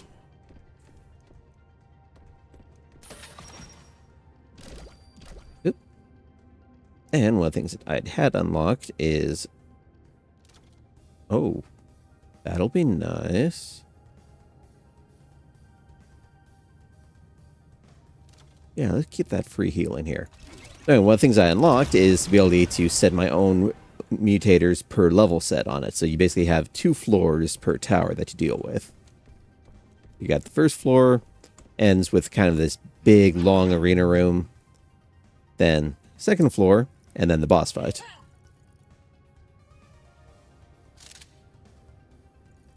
A little bit of banter on here. This stuff is different, at least. Yep. Not very long, either. Now, in here, the way things tend to work is it kind of alternates your combat rooms with your exploration rooms. There's definitely something beyond there, but again, I need I need this guy's core to be able to bash that open, I believe. So, I basically need to take the boss out and then upgrade the core enough to be able to get the enhancement. Or to be able to use it as my primary ability, I should say.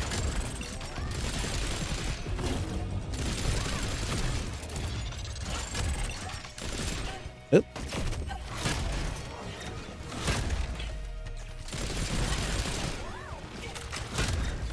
watch these guys.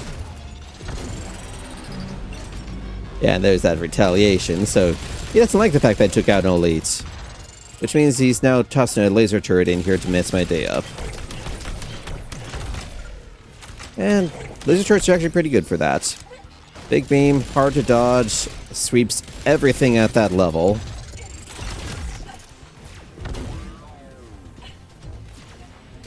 As you can see.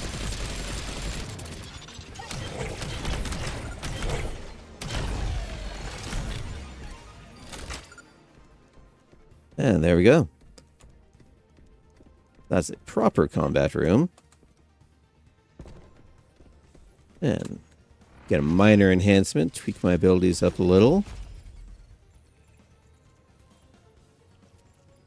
Yeah, let's go ahead. Focus on defense a little here.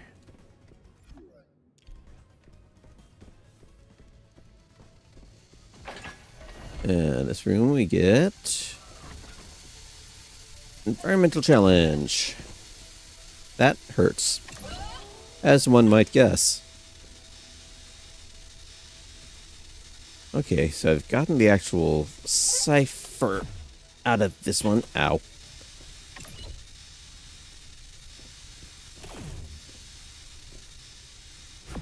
There we go. So I do that. Pop this. Into here. And I go, whoop, dash. Get some free money. Loop over here again. And just like that. Interestingly, when I went through this tower on a higher level, there was a door here that you had to time your way to get through. So there are variations. Like the first tower is always going to be the easiest, and then they get harder and harder each one, which is fair. Keep that lore for after the fight.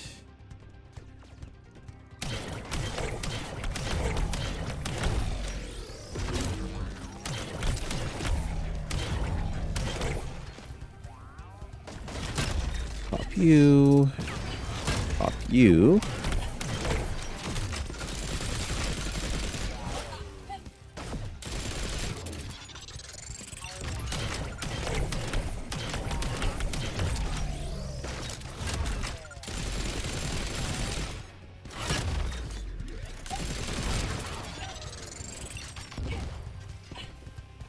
Okay, he just exploded.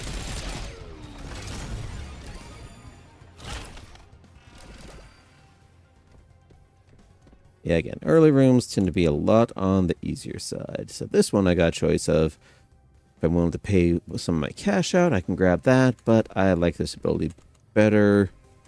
And its secondary is not worth nearly as that much. You can see from the map that there are goodies in here. Like there's a cipher right up there that I can't get to because I need a windwalk ability, which is also something else that I have to unlock. So I've gotten the very basics done, but there's still a lot more to go through. That's it. I don't have Fury yet, but this is a pretty good one.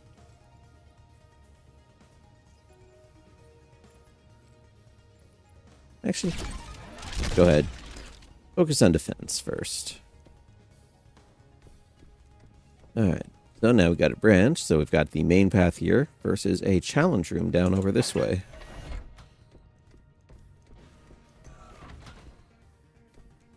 Alright, so the challenge itself isn't terribly difficult here.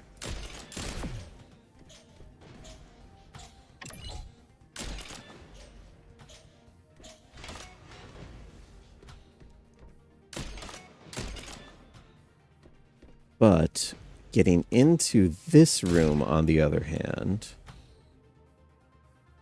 Okay, I didn't see that marker before.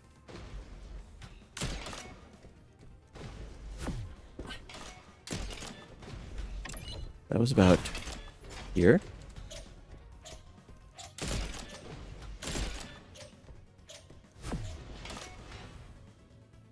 Okay, I may actually be on track to solving this one. Wait, I think... Yeah, it's just... push that and... Oh, well, there we go. Because your punch effect will actually travel through the wall. What we got? Money. Okay. Good enough. Well, that's that room solved. Don't have to worry about that anymore. Now, okay, there's shiny at the far end of this one.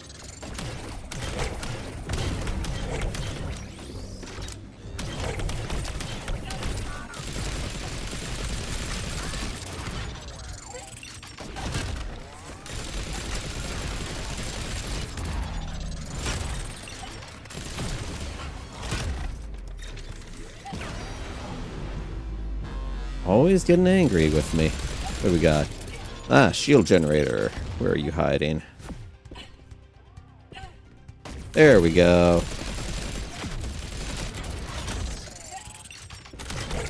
Now, ultimately, the goal is, from what I've been seeing towards the end stages, you won't be able to get through without being hit at all. There's some very nasty stuff that can occur. But I'm not at that stage yet. Something got angry. Alright, what we got over here? Okay, so effectively we have sort of like mini event on it. Capture and hold, so basically let's keep fighting here and don't let them chase me out. And I can get some more bonuses out of all this.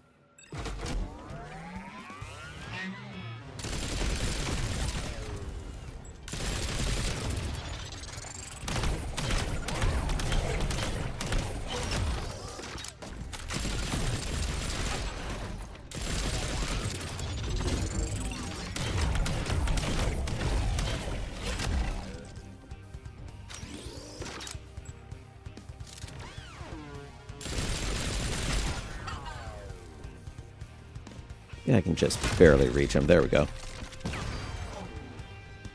Get some more shield points back. So let's hang around in here, wait for the next wave. Really? Another retaliation already? Sore loser.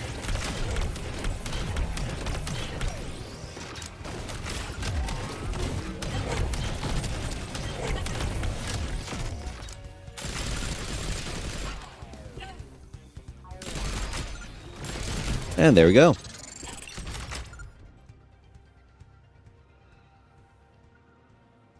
Alright, so we got... I could take the Plasma Blast. Or I can take a different gun. This one is actually pretty nice. And, you know, I think I'll use it instead of the Needleator.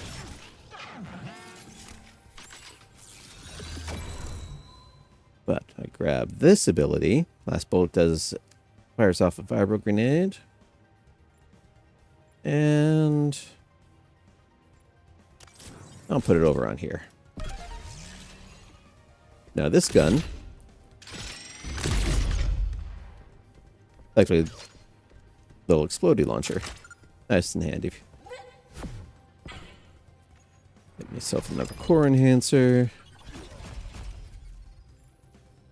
Oh, boost max health when doing takedown. So that actually should combine nicely with the other thing I took. That isn't showing up for some reason. Hold on.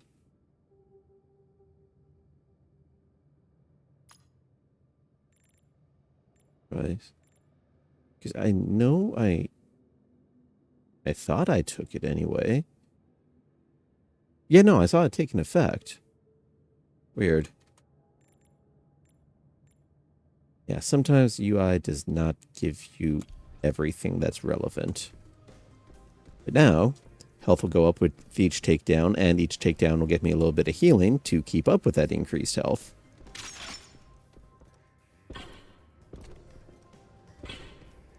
And now I can just teleport back onto here so I don't have to go back through quite as much, save myself a little time. This room. Okay, I think I got the cipher out of this room already. Yeah, it's not showing up on the map. This one. One of these basically... Ah. Okay, so in the previous one, again, at tier 3, I had to wait, hit a button on the back of these to pop open a door.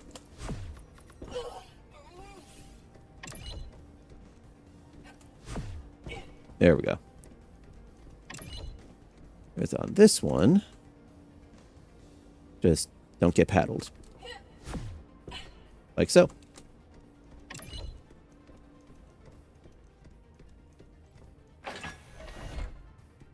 Alright, cipher all the way up there.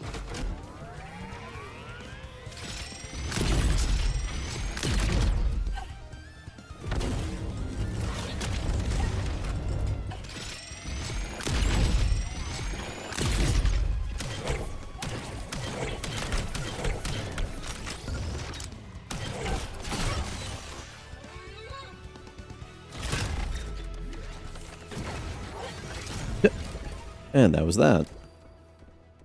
Go to a smaller room. As for the goodies that were flying towards me, that was something I unlocked that gets the ability to just automatically track down all those little treasure chests, open them up, and then auto-gather. You don't have to go hunting around for those, at least. Well, there is something up there.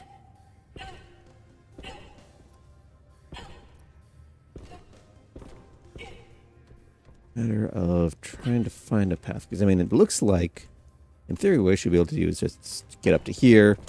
And then, if I had the wall jump, I could just hop over onto that and call it good. And so when that isn't the wall jump up there. I will say, do an exploration game without a double jump is always... It throws off so much there until you actually get it. Mutilator. Alright. Critical hits get a surge. I'm just going to recycle that entirely. Give me the money.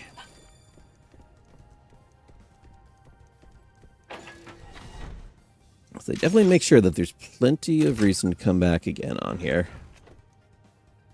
Alright, wait for this to go zappy.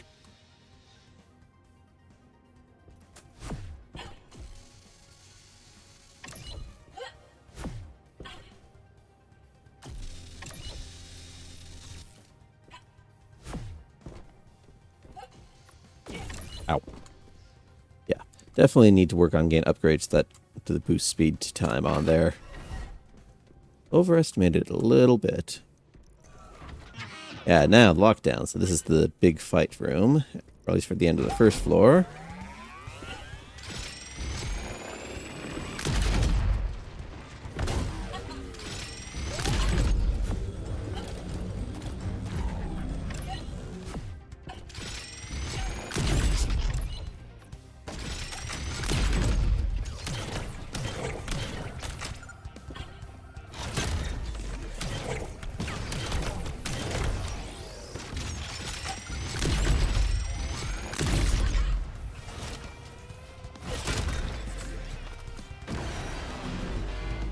And yet more retaliation. Ah, shield guy.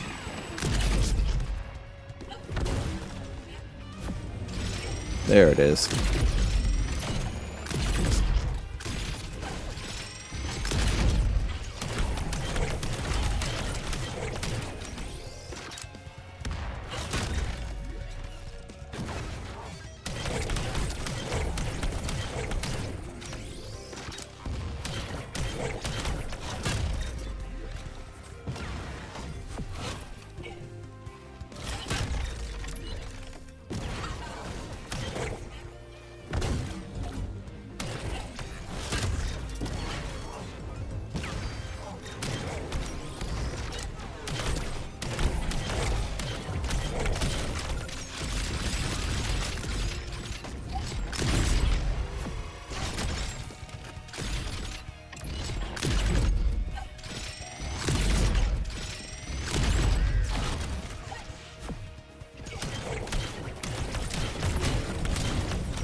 Up goes him.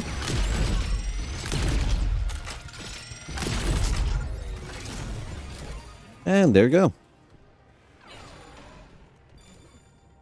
I'll say it does wind up getting easier the more you go through. Does you get more health, more shields, there's actual movement abilities.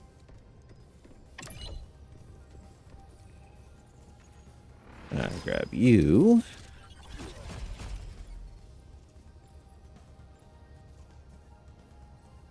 Okay. Got reflect punches, or punch reflect here. And more enhancers. Okay, I don't have anything that actually causes magnetize just yet, so that's not terribly useful. An outburst grants fury.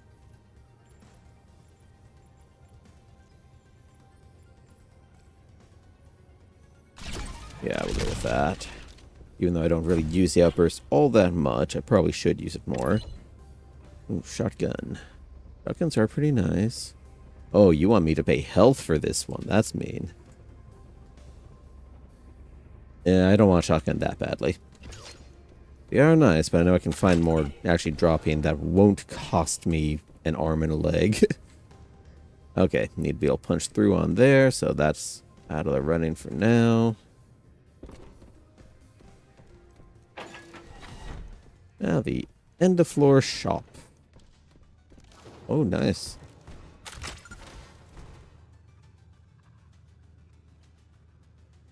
Okay, and alright, so these ones then will let me level my gear up. That's a nice touch.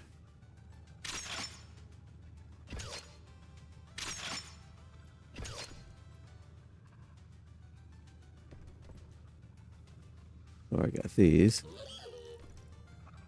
Yeah, it's usual. Still in the shop stuff. So, do you want to boost this up? I mean, so we're looking at 200 a pop on there versus a core enhancer. And it's decent, but it's not that great.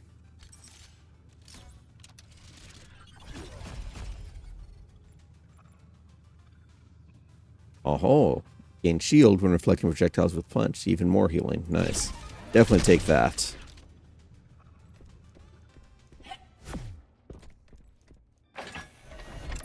Then I just punch people's bullets out of the air to recover without having to actually punch them. It's handy.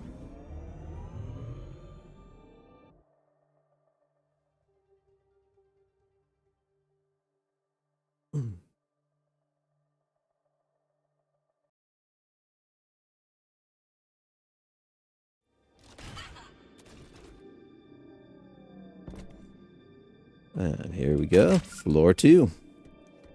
More of the same, but ending with a boss fight. Oh, and that's why I wasn't showing up, because that was the floor-based thing, not an actual thing that I had. Alright. Select. Yeah, let's just go for an extra core enhancer.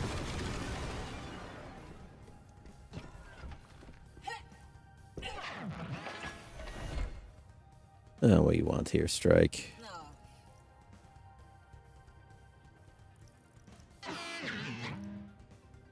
Oh, we're being kind of...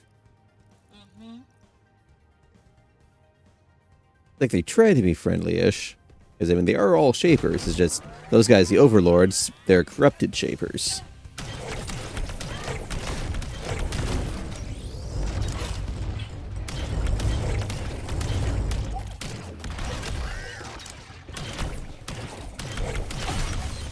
Ow.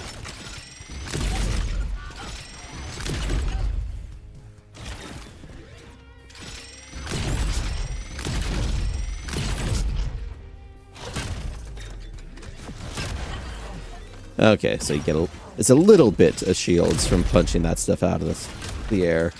Not a lot. Eh, better than nothing at least.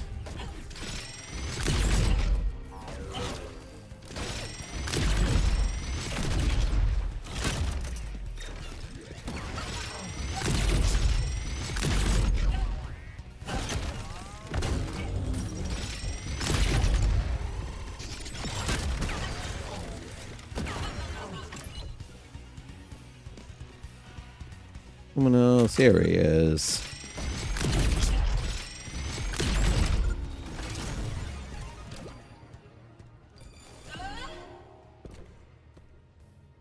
Okay, so this room here, in order to unlock that main door, gotta go down both these side paths, get the keys, come back, and drop it in. Alright, first, enhancement. Okay, let's just deflect everything. Punch, dash, special, doesn't matter. Okay, oh, that only applies on crits, though. Yeah, I'll take it.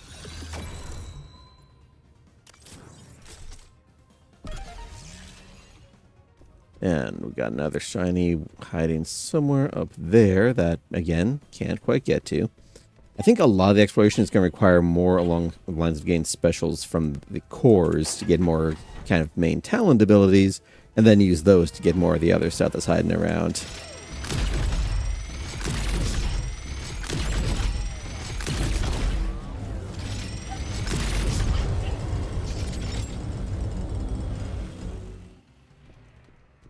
Yeah, crunched all them. Oh, well, that would have been a fast way to take care of it. Good to know. Next time I come into this room.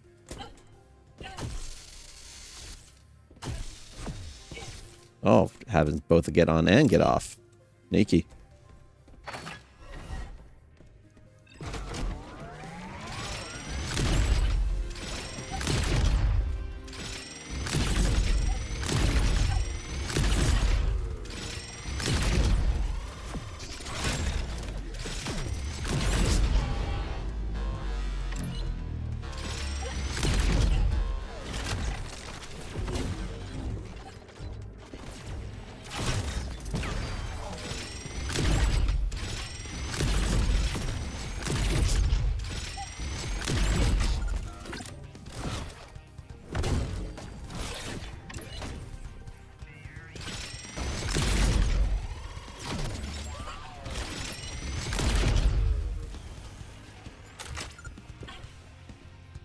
Okay.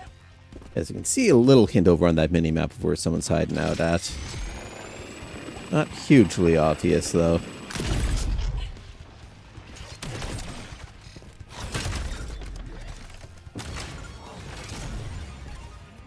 And there we go. Get all the goodies. Take a look here. No shocked. Well, I'm not doing shock damage this round, it looks like. That one. Take that apart. That was waste. Key card, check. Ah, and then there's another bonus room beyond all this.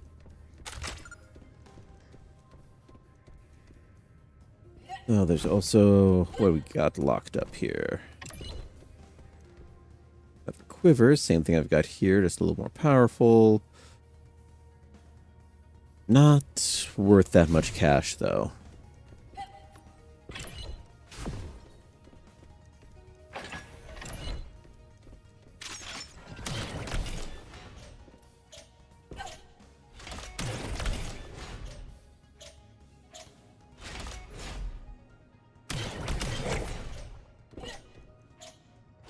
Yeah, higher levels, you get to worry about laser walls blocking that you have to dodge on top of getting the timing right. Oop.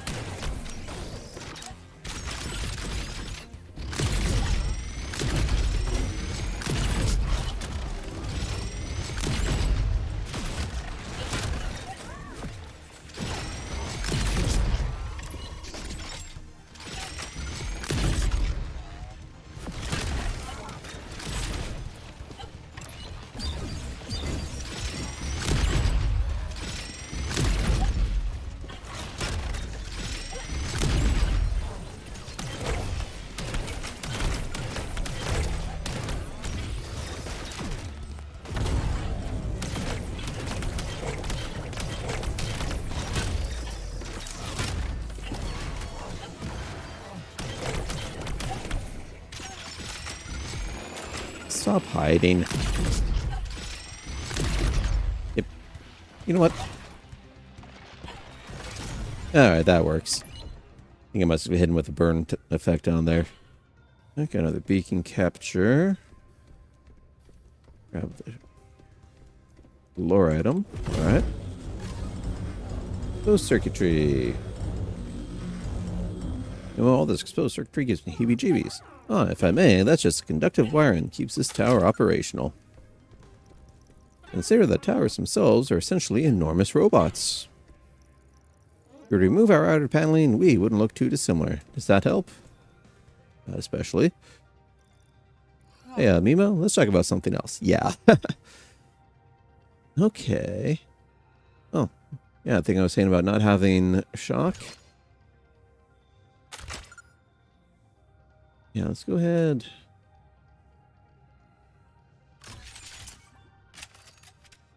Alright, and then yoink that to get the kill boost on here. Because the shock rifle is nice. As each hit applies a shock effect, and then every time you shoot someone with a shock effect, it will go ahead and it will then chain that shot onto someone nearby. So it's great for crowd control. And it also just hits decently hard.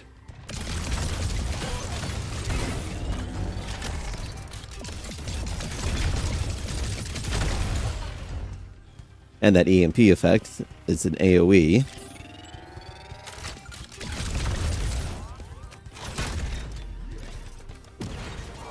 Next.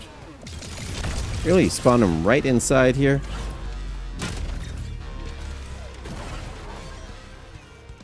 Now I've got a buff generator that's going to be hiding out around the corner.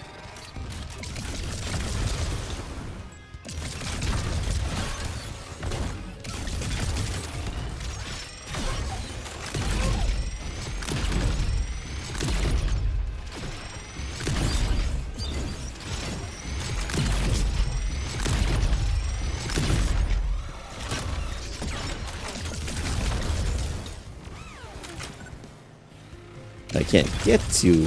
That's actually a mean one to have show up here.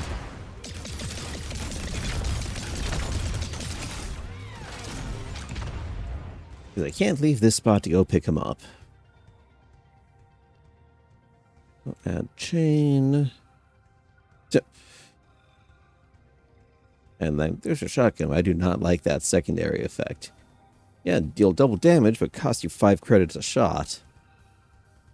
Money's not that common to come by in here.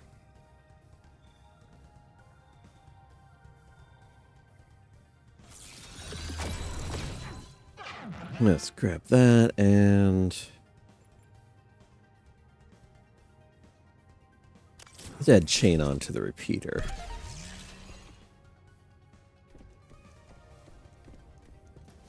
Alright, anything else shiny in here? Oh, just teleport her out.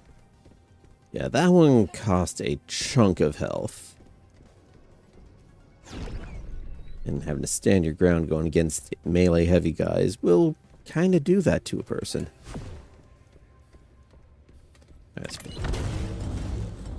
Come on. Alright, that power key goes in there. And now the side.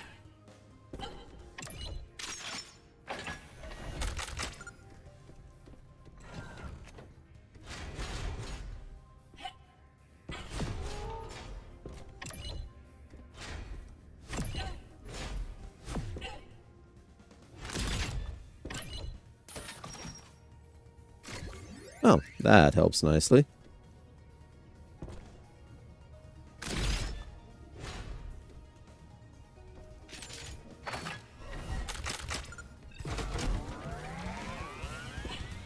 What we got here?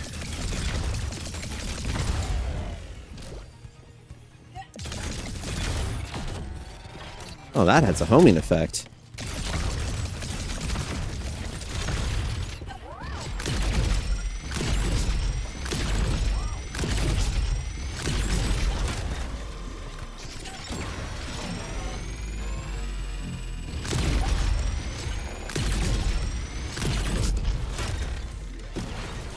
Another laser turret. You can get tired of losing that thing.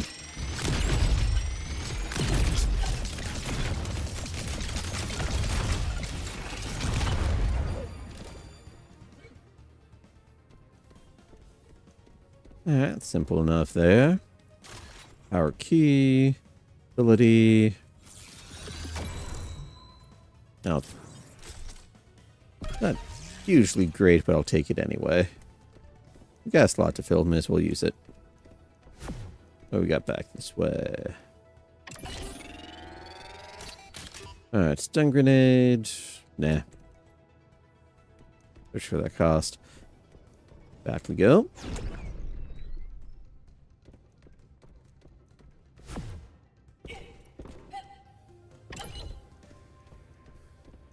Drop in the key.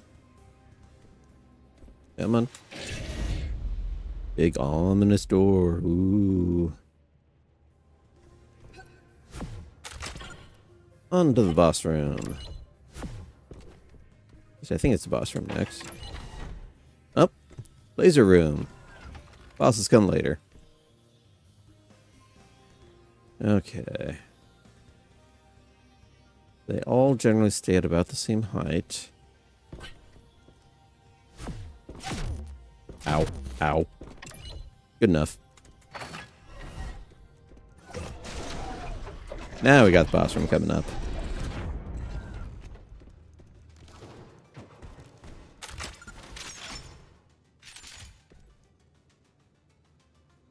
Okay, 200 boost that.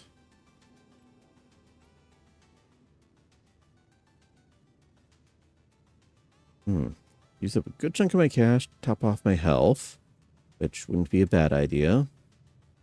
Or enhancer. Just my waves.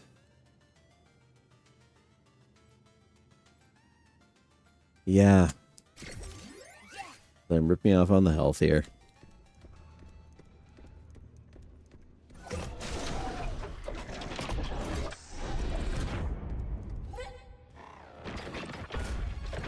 Now this jerk. Right, Mantis. Little buddy laser turret that also works as a backpack.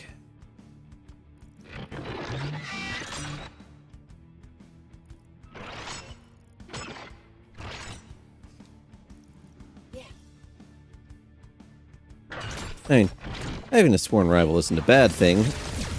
Except when you're trying to deal.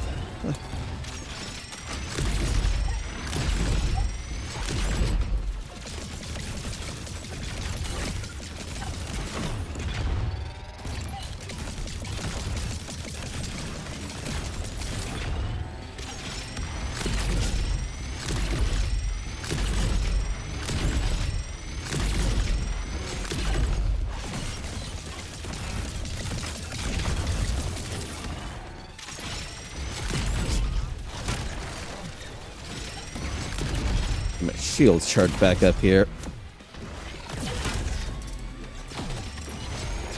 Yeah.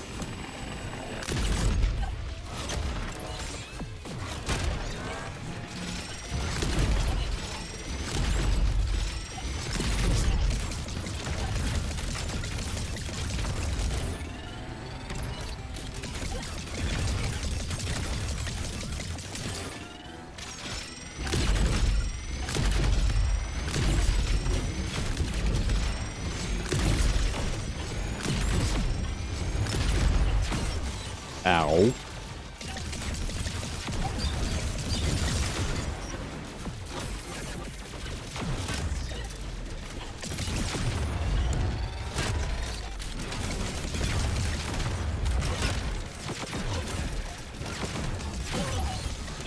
Okay, it was probably good.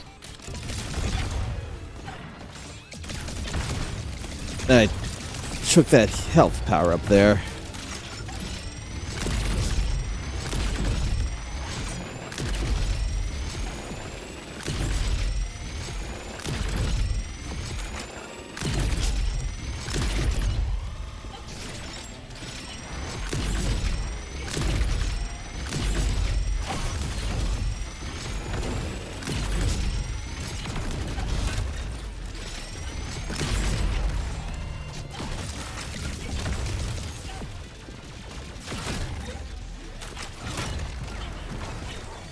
Come here, my little medkits.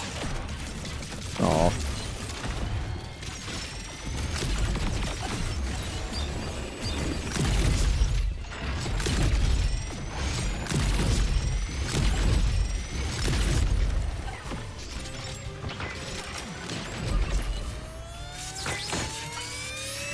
Yeah, go on, explode.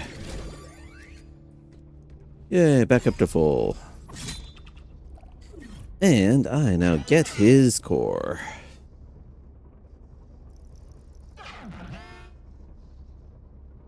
He was oddly happy to have gotten exploded to death there. I'm sure there's a reason.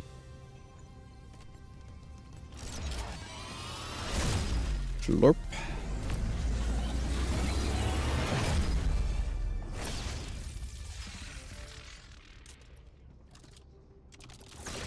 Even punchier punches.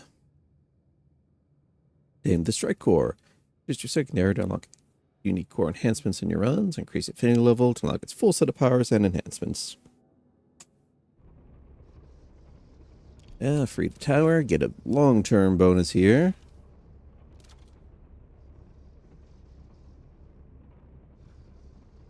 Having a combat skill grants you 1 stack for another combat skill you have that isn't fully stacked.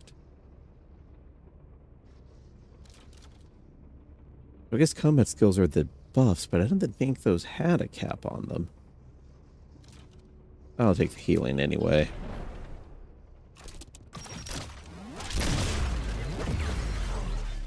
Punch the robots, punch the towers. Well, again, like I said, robots are towers, so... Yeah, get rid of the purple Luke and nice and clean again. Of course, now that I've dropped one, the other two get stronger.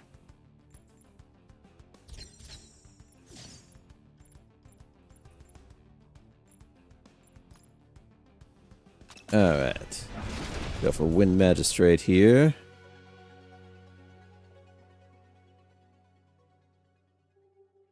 The general consensus is Wind Magistrate's kind of the easier one to take on in slot 2. And then the Volt guy's I mean, he was real smooth sailing the last time I fought him over at the first one. Hopefully they'll continue through on to 3, but we'll have to find out. No shinies in that room. Let's see. Perhaps Grand Fury. Boom. Where's next open? Yeah, we'll go for Fury. It's a repeatable source of it on here, because those little power-ups will recharge every now and then. Wind Magistrate doesn't want me coming forward. Apparently worried that I'll hurt myself.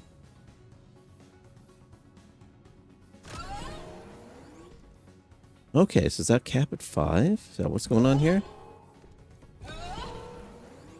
Okay, alright, so apparently capped at 5 stacks, so then that would go to something else later.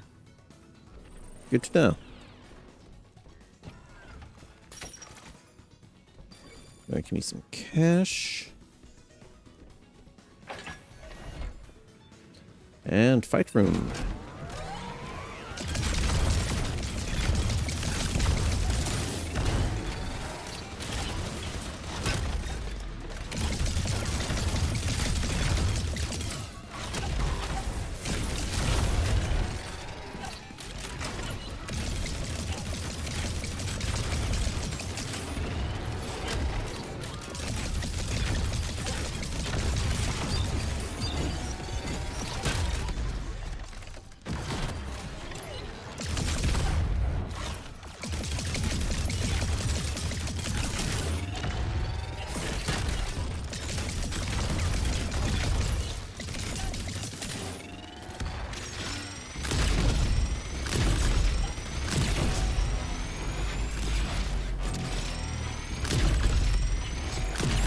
Oh boy, tornadoes.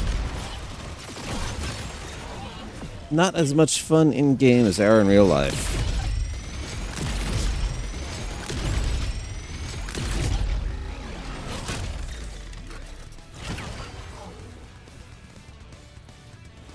Alright, oh, one more. Sometimes their AI is just shut down completely. Alright.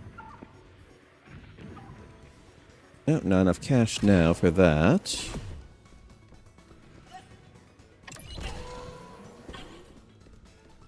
Here, alright, upgraded version. Yeah, so... yeah. Boost up 2 power levels here. Yeah, more than doubles damage. 1 sec.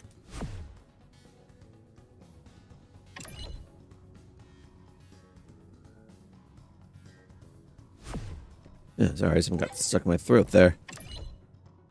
Yeah, let's swap that out. More damage to shocked foes, which I do have that now, but... actually, yeah. Go ahead, extract that. Swap in here.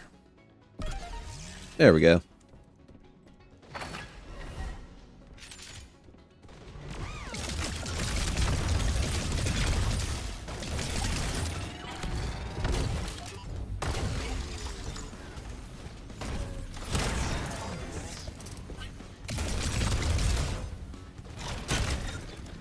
Darn, could get him in the pit.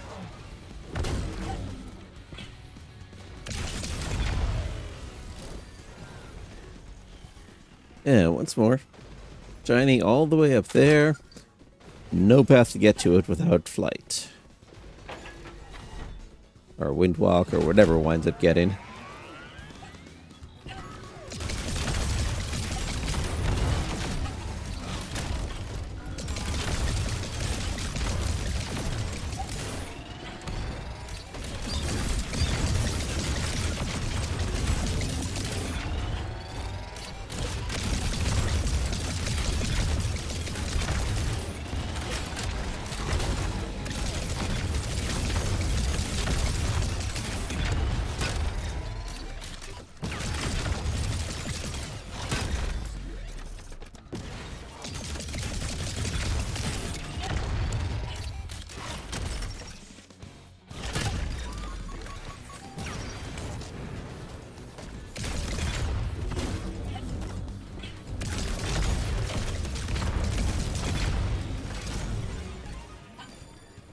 Oh, another gun. What we got?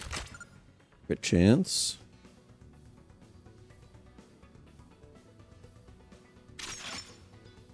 Gains multi-shot. Shot's chain. Yeah, I think I'll take that. Toss it in here. Alright, that's the way I'm supposed to go. This is the way to the bonus. Always go for the bonus first. Alright. Yep, laser wall.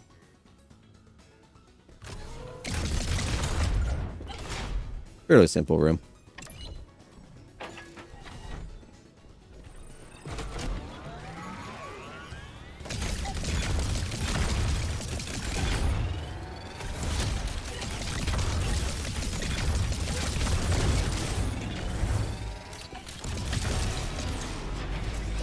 What are you throwing against me here?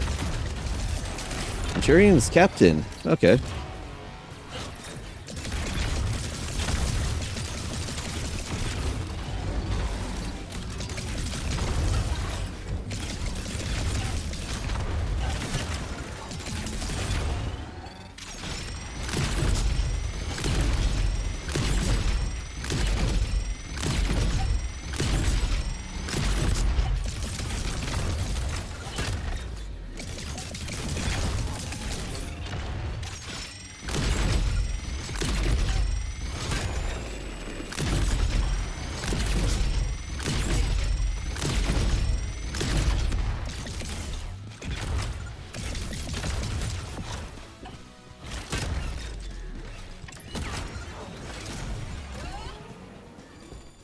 There we go.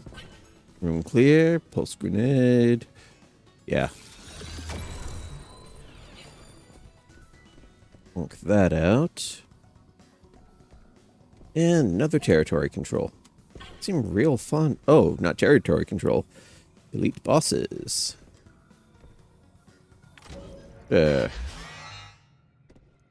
Gimme. I want the extra loot.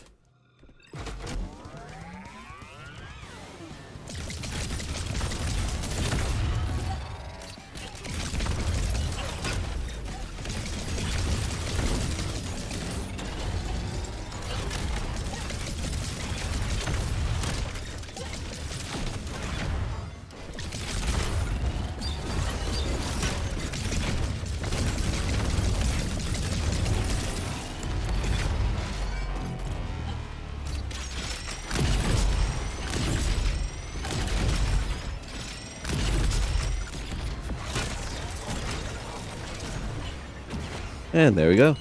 That was easy.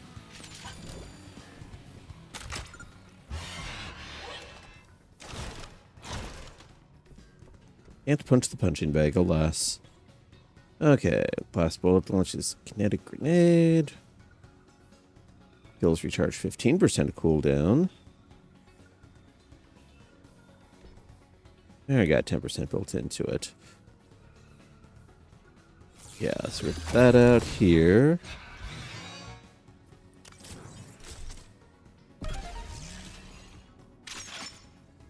And now, I go down this last shot. Not only will I get the 3-shot spread, also a little splody. On the last round abilities, those are really nice if you're packing a shotgun, since they only have 1 round and a pretty fast reload time. So every time you fire, it's the last round. Comes in handy. Alright, there's the bonus. On to the main.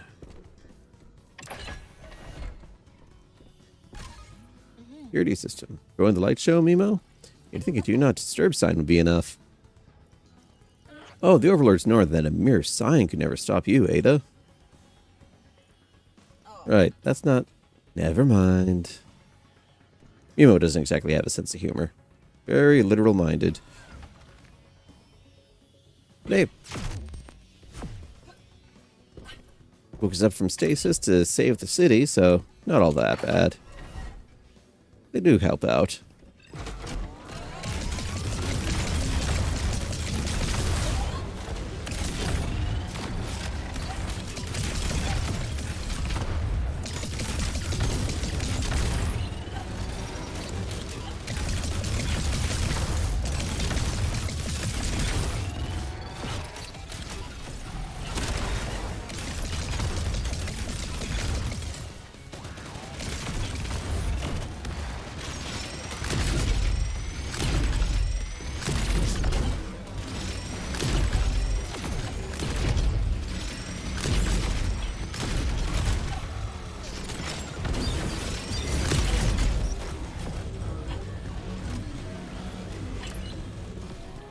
Fury charged up here.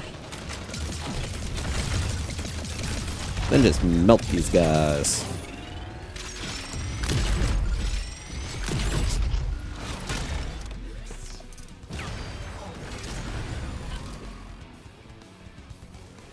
The red one wants health. Okay, that's the difference. There's some... Okay. There was some more damage for each 100 credits you have, but doesn't actually use them. Up to 200. Take 40 health out for me to do it, but that may be worth swapping in.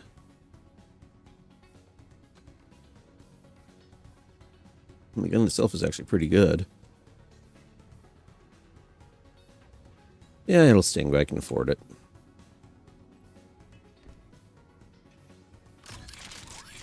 Swap in the shotgun. Gonna get that multi-shot.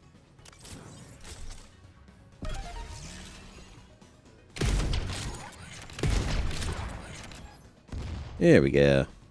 And what's this? Size increased by 25%.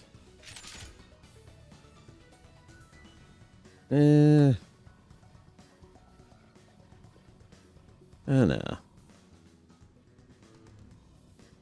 Let's fiber grenades. That actually gets me extra damage types doing that.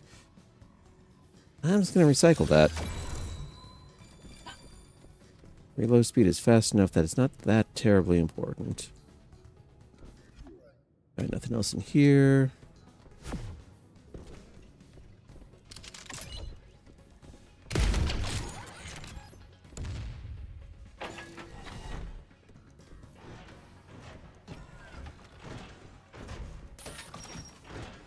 Alright, grab these. I have seen a lot of these rooms before already.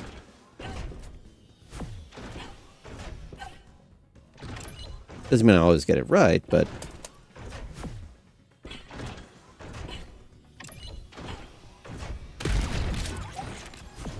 There we go. I hadn't seen that variation before. Locked down.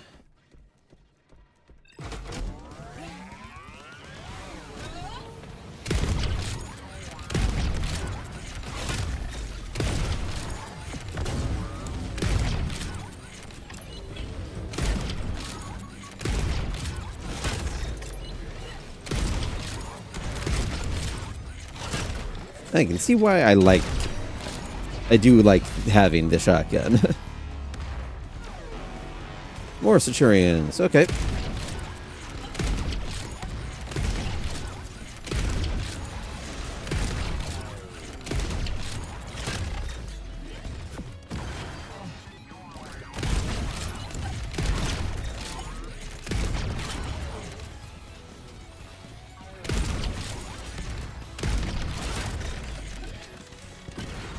Next.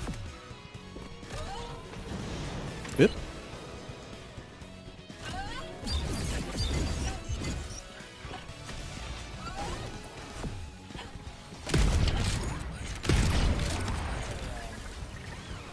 Ooh. Thank you. Yeah, because sometimes depending on the enemies you fight, you can unlock other equipment items that way too. Oh man, that entire room's just... Don't go in there while the fight's going on. It's a death trap.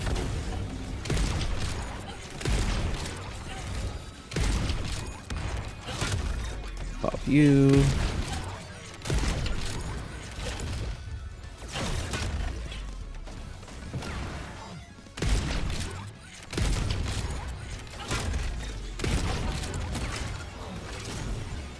And that is that. Alright, major enhancement first. I know there's one I really want to get.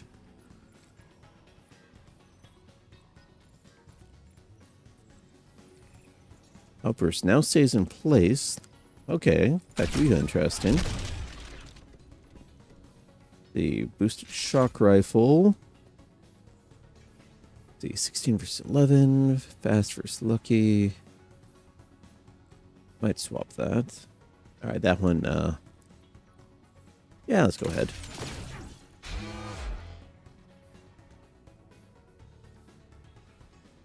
Okay, since I've already got a crit boost on it, I can yoink my kinetic missile option out here. Swap that in there. And I lose nothing. Yay.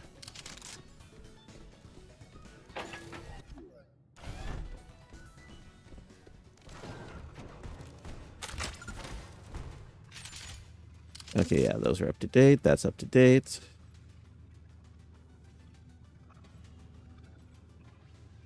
Actually, I've got enough. I can both get a full heal. And the core enhancer. Yay.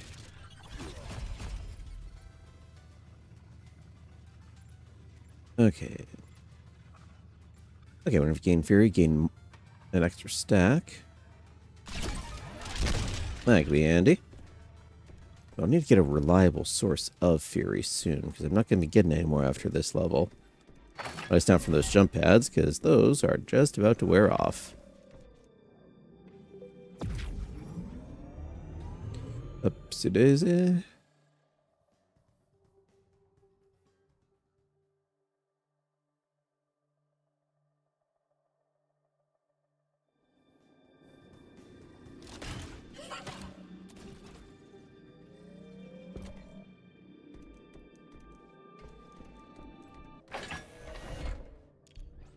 Alright, what's next?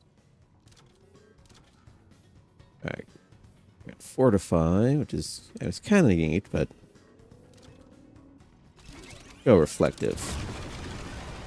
I'm sure my missed shots will probably hit something.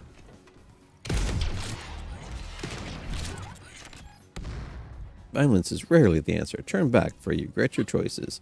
Why, I am leaving this with your systems and a circuit bag. Yeah.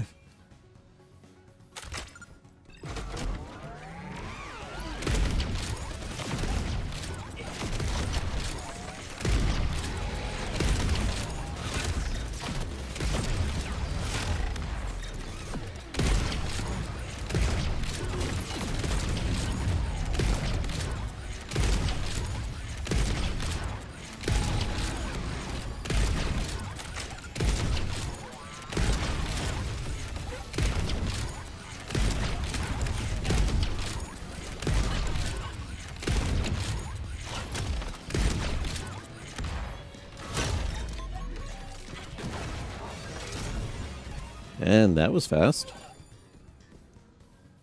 Grenade, nah.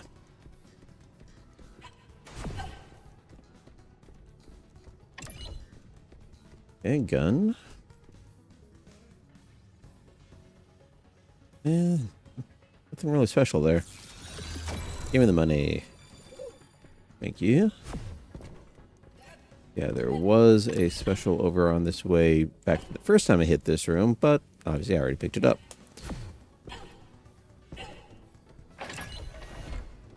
Aha. What do we got here? Wait a minute. I recognize that bottom conveyor belt. Totally blasted him to bits. Yikes.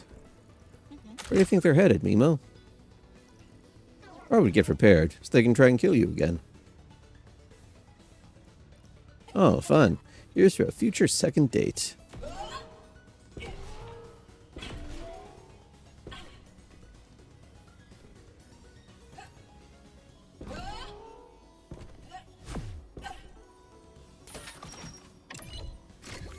That was somewhat unnecessary, but may as well stay topped off just in case.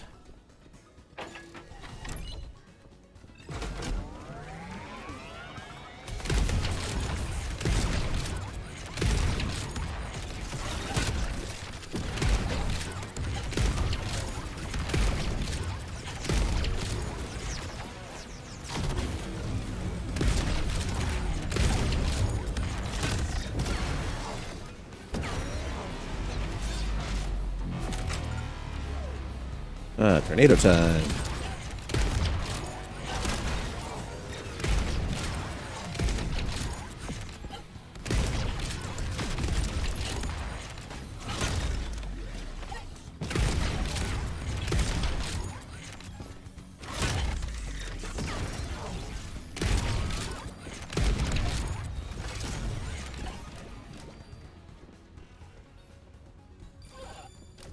There we go. And yeah, a bit of lore that this here is another AI core that has been corrupted and is being forced to work against its original purpose. Alas. The only way to help it is by freeing the tower, so off we go. Alright. MG is not useful here. Another place I need that fist for.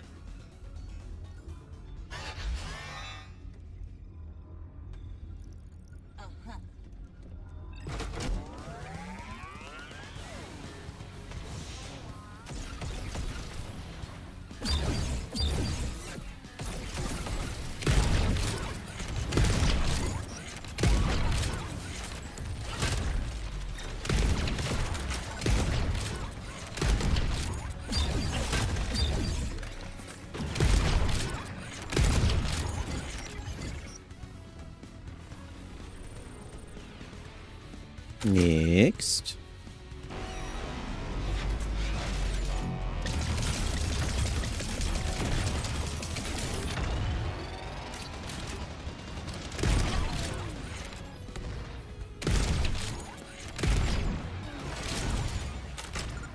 Yep, Captain's completely wasted.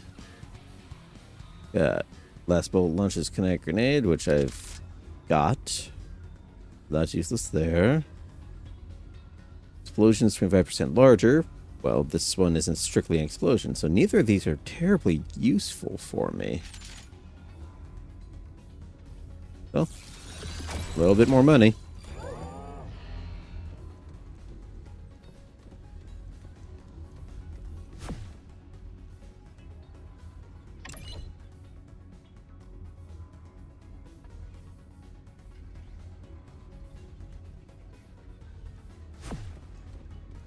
Alright, and bonus room.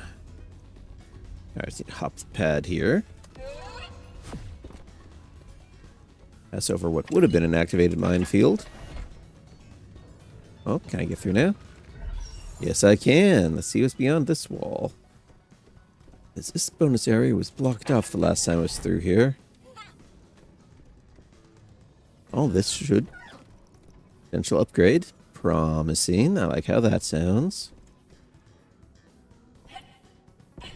Ooh, shiny.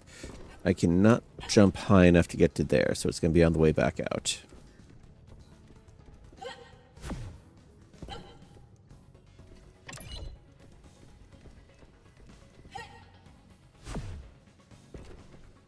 Oh, we get in.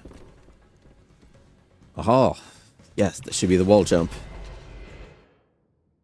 Jump power can now jump against walls, reach higher areas. In the area near a wall, players jump to bounce up higher, and use it up to 3 times before needing to return to the ground. Handy. Found it, Mimo. My boots feel kind of sticky.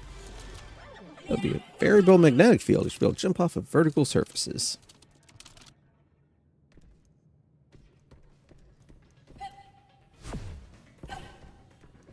Yeah, so... Nice. Bump, bump, bump.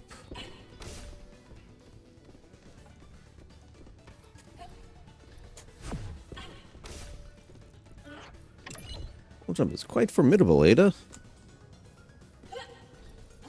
Yeah. Also, architecture can be some hard to reach places. Gimme.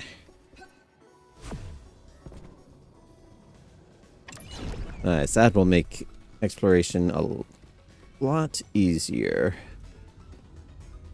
So we need to punch that thing out. And that ability is going to be a little ways off still.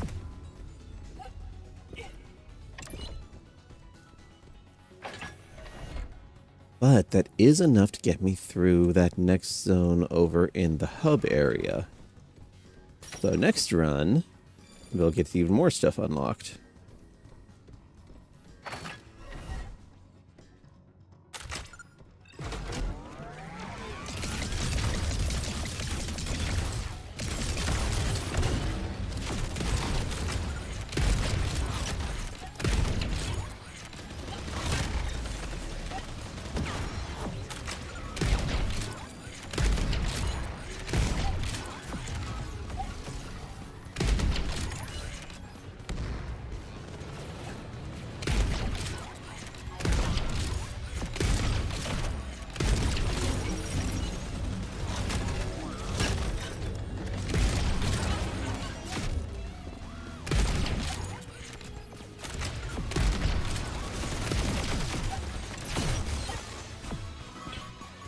Oh, actually taking some hits here.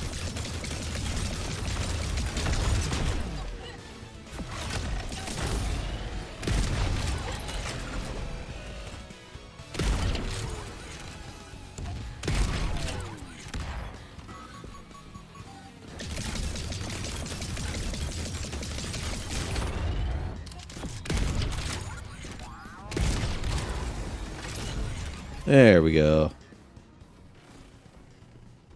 No shields at the moment, but oh well. Yep. Okay, and also just drop slower when against the wall too. That's handy. Okay, you want me to sacrifice a chunk of health for a slightly upgraded Echo Waves. I will pass. Here, repeater, kinetic grenade. I've already got that ability.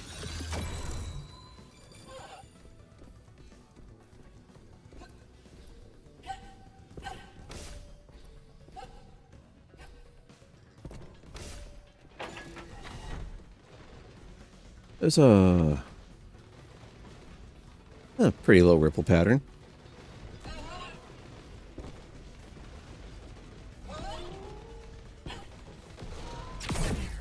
Ow.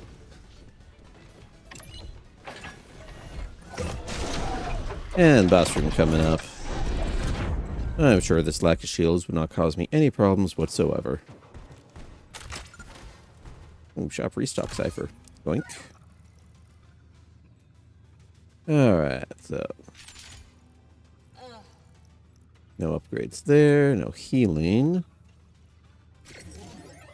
Core enhancer. Oh, 50% chance to grant Fury.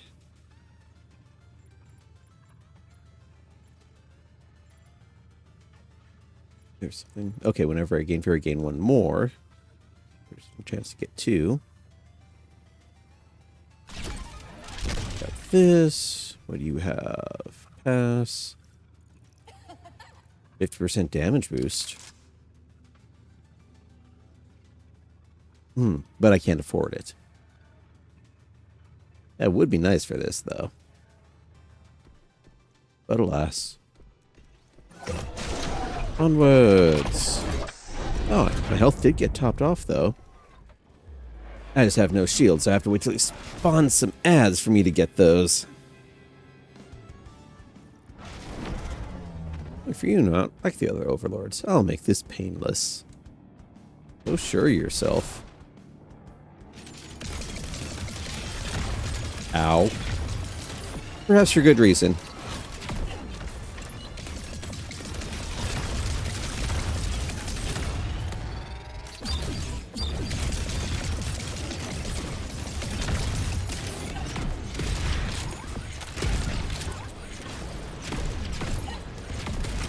Okay, this may be the end of the run here. Oh, gimme here. Gimme. Ah, right before I got the punch in. I got some more exploration here unlocked. I'm delighted to say that my duty requires your disassembly. Yeah. Shield supplies. Chests contain shields can now be found in towers. Okay, so that's how that works. New rifle, semi-auto marksman. Nice. Yeah, this was one of my 5th run. Not bad. Hour even. And good amount of currency. Yeah, it's like most roguelites, you got 2 types of currency. You got your during the run, and then you've got your meta currency for getting your long-term boosts. Ada, my sensors indicate you're back online. Well, yes. Back in for 5 more minutes, Mimo. Just kidding. Ready for another go. No. Mimo, why can't I connect to the new Elysium Central Network? Oh, that's right. I've disabled your networking module for the time being, Ada. Seriously? What, do you think I'm going to call some other little robot to help me? Apologies for the inconvenience, but it's a necessary precaution. We don't know how the Overlord's corruption spreads, and we can't risk it affecting you. Yikes, sorry for the sass, Mimo. It feels weird to be disconnected. Better safe than sorry, I guess. Little flying tape deck. Alright, upgrades.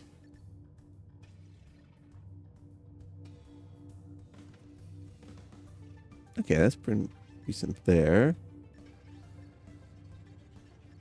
Oh, first though, alright, so we got abilities, so those are on E. Talents are just permanent passives on here.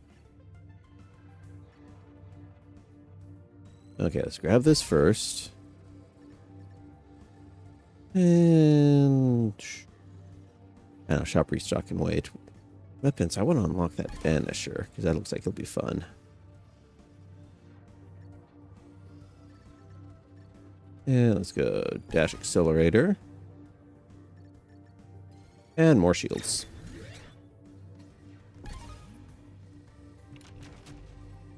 And I even got a first version level gun here.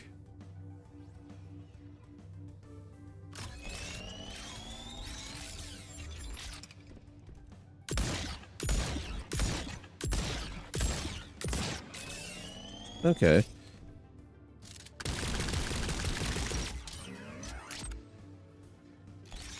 So, similar evolution there. A little slower on that fire rate.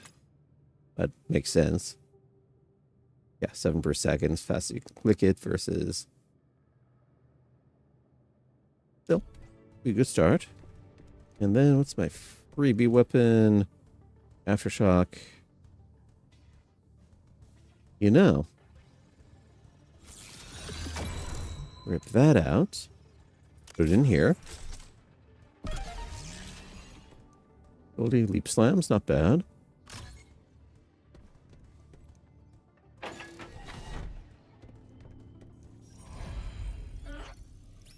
New core. Just executable files on the Strike Mantis core. Encrypt gradually gains some of their battery of abilities. Build up your Fendi with these cores to access more and more of their enhancements. Will do, Mima. I'll take any advantage I can get. Alright.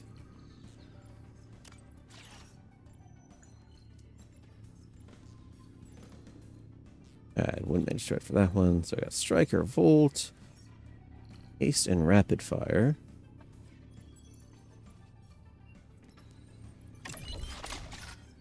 Yeah.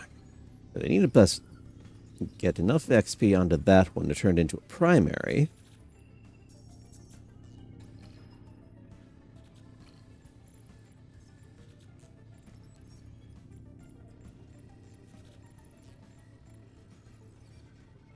Reflect projectiles use outburst, gain rapid fire.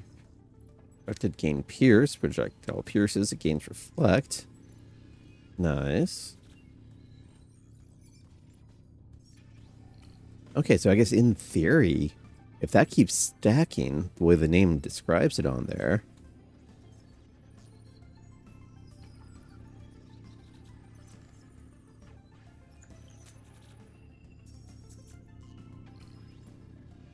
Yeah, then, so, reflect, pierce through an enemy, pierces through the enemy, again, then it gets reflected off the wall.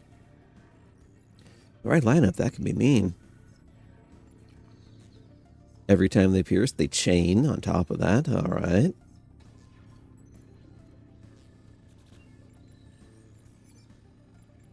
There are some nice potentials on here. I like that. Yeah, let's go see how this gun works in battle and get a little more exploration done.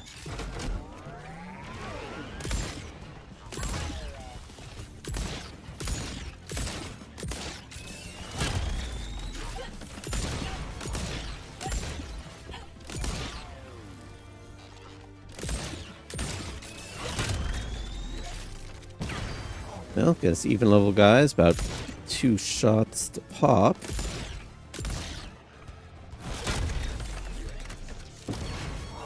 Well, as the name implies, it does require that precision to make it work.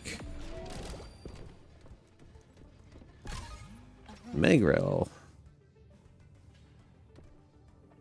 Oh, could be some dialogue. Yeah, so we've got the noises from where the dialogue would be happening, but not.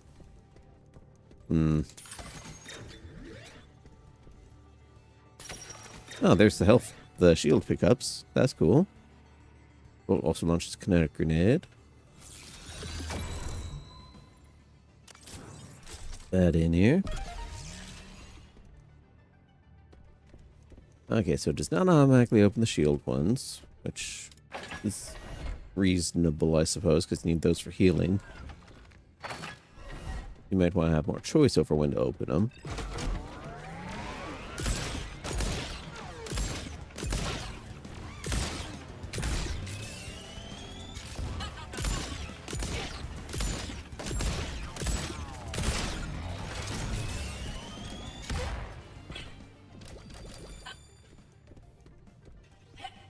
What we got? Okay, yeah, that's echo waves. Yeah, that's like echo waves more, mostly because they can hit multiple times.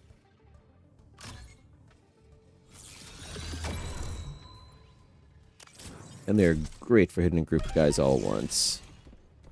Or like a boss multiple times, for example.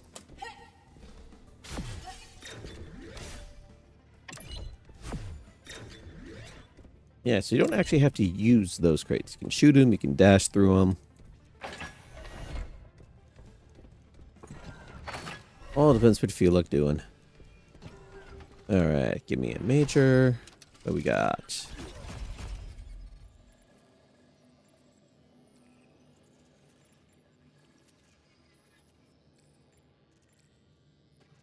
Okay.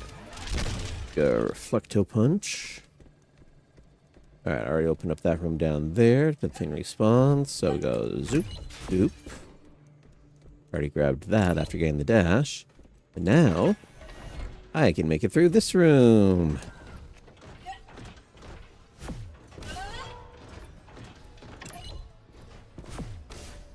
But,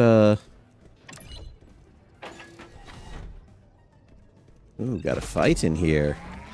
Oh, lockdown.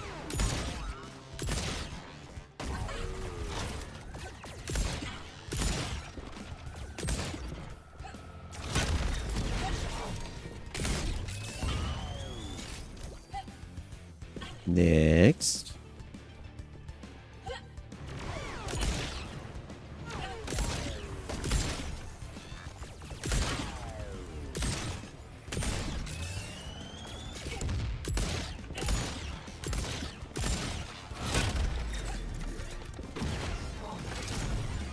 Well, that was short.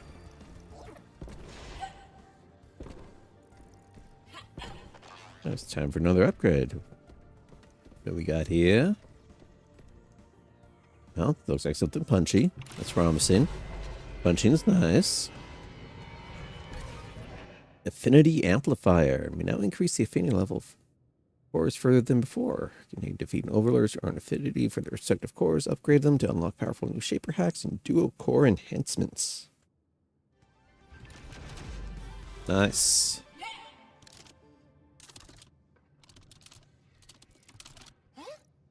This moment feels curious. And the Affinity Amplifier allows your suit to harness more of the Overlord's core's powers.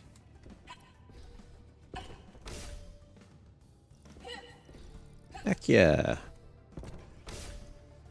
Okay, and now I need the wall punch with those, so I'll have to come back here later.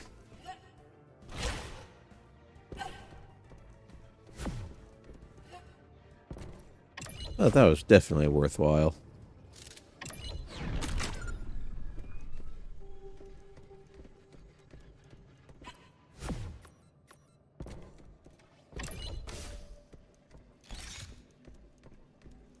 And let's see.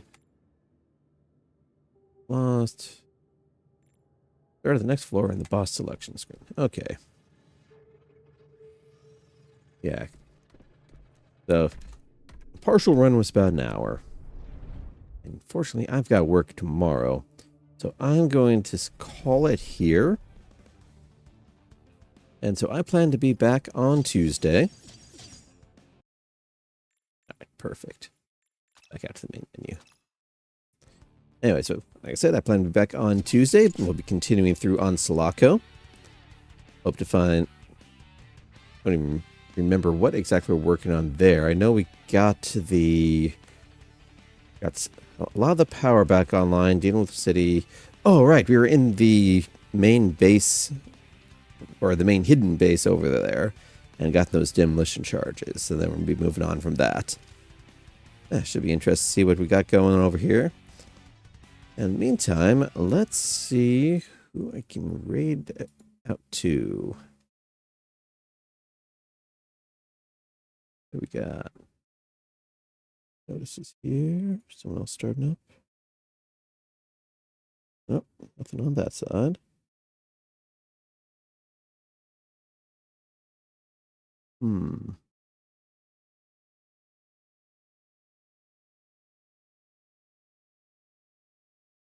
Anyone looking for some smaller-ish here?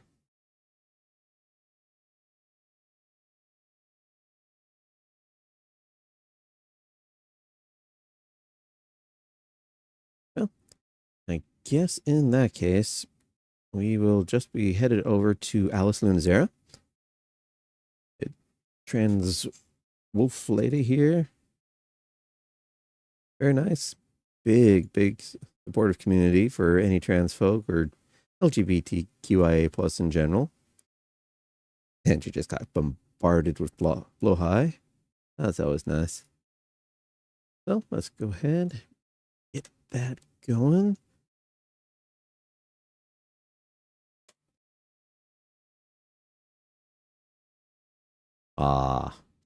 Cannot raid. Probably not enough people coming around, alas. Well, in that case, I do shout out. I don't have a special command for it. So,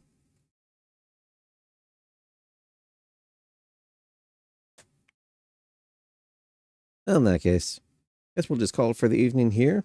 And if you got something to rather go to next, head on over there on your own. And anyway, see you all on Tuesday. Have a good night, everyone.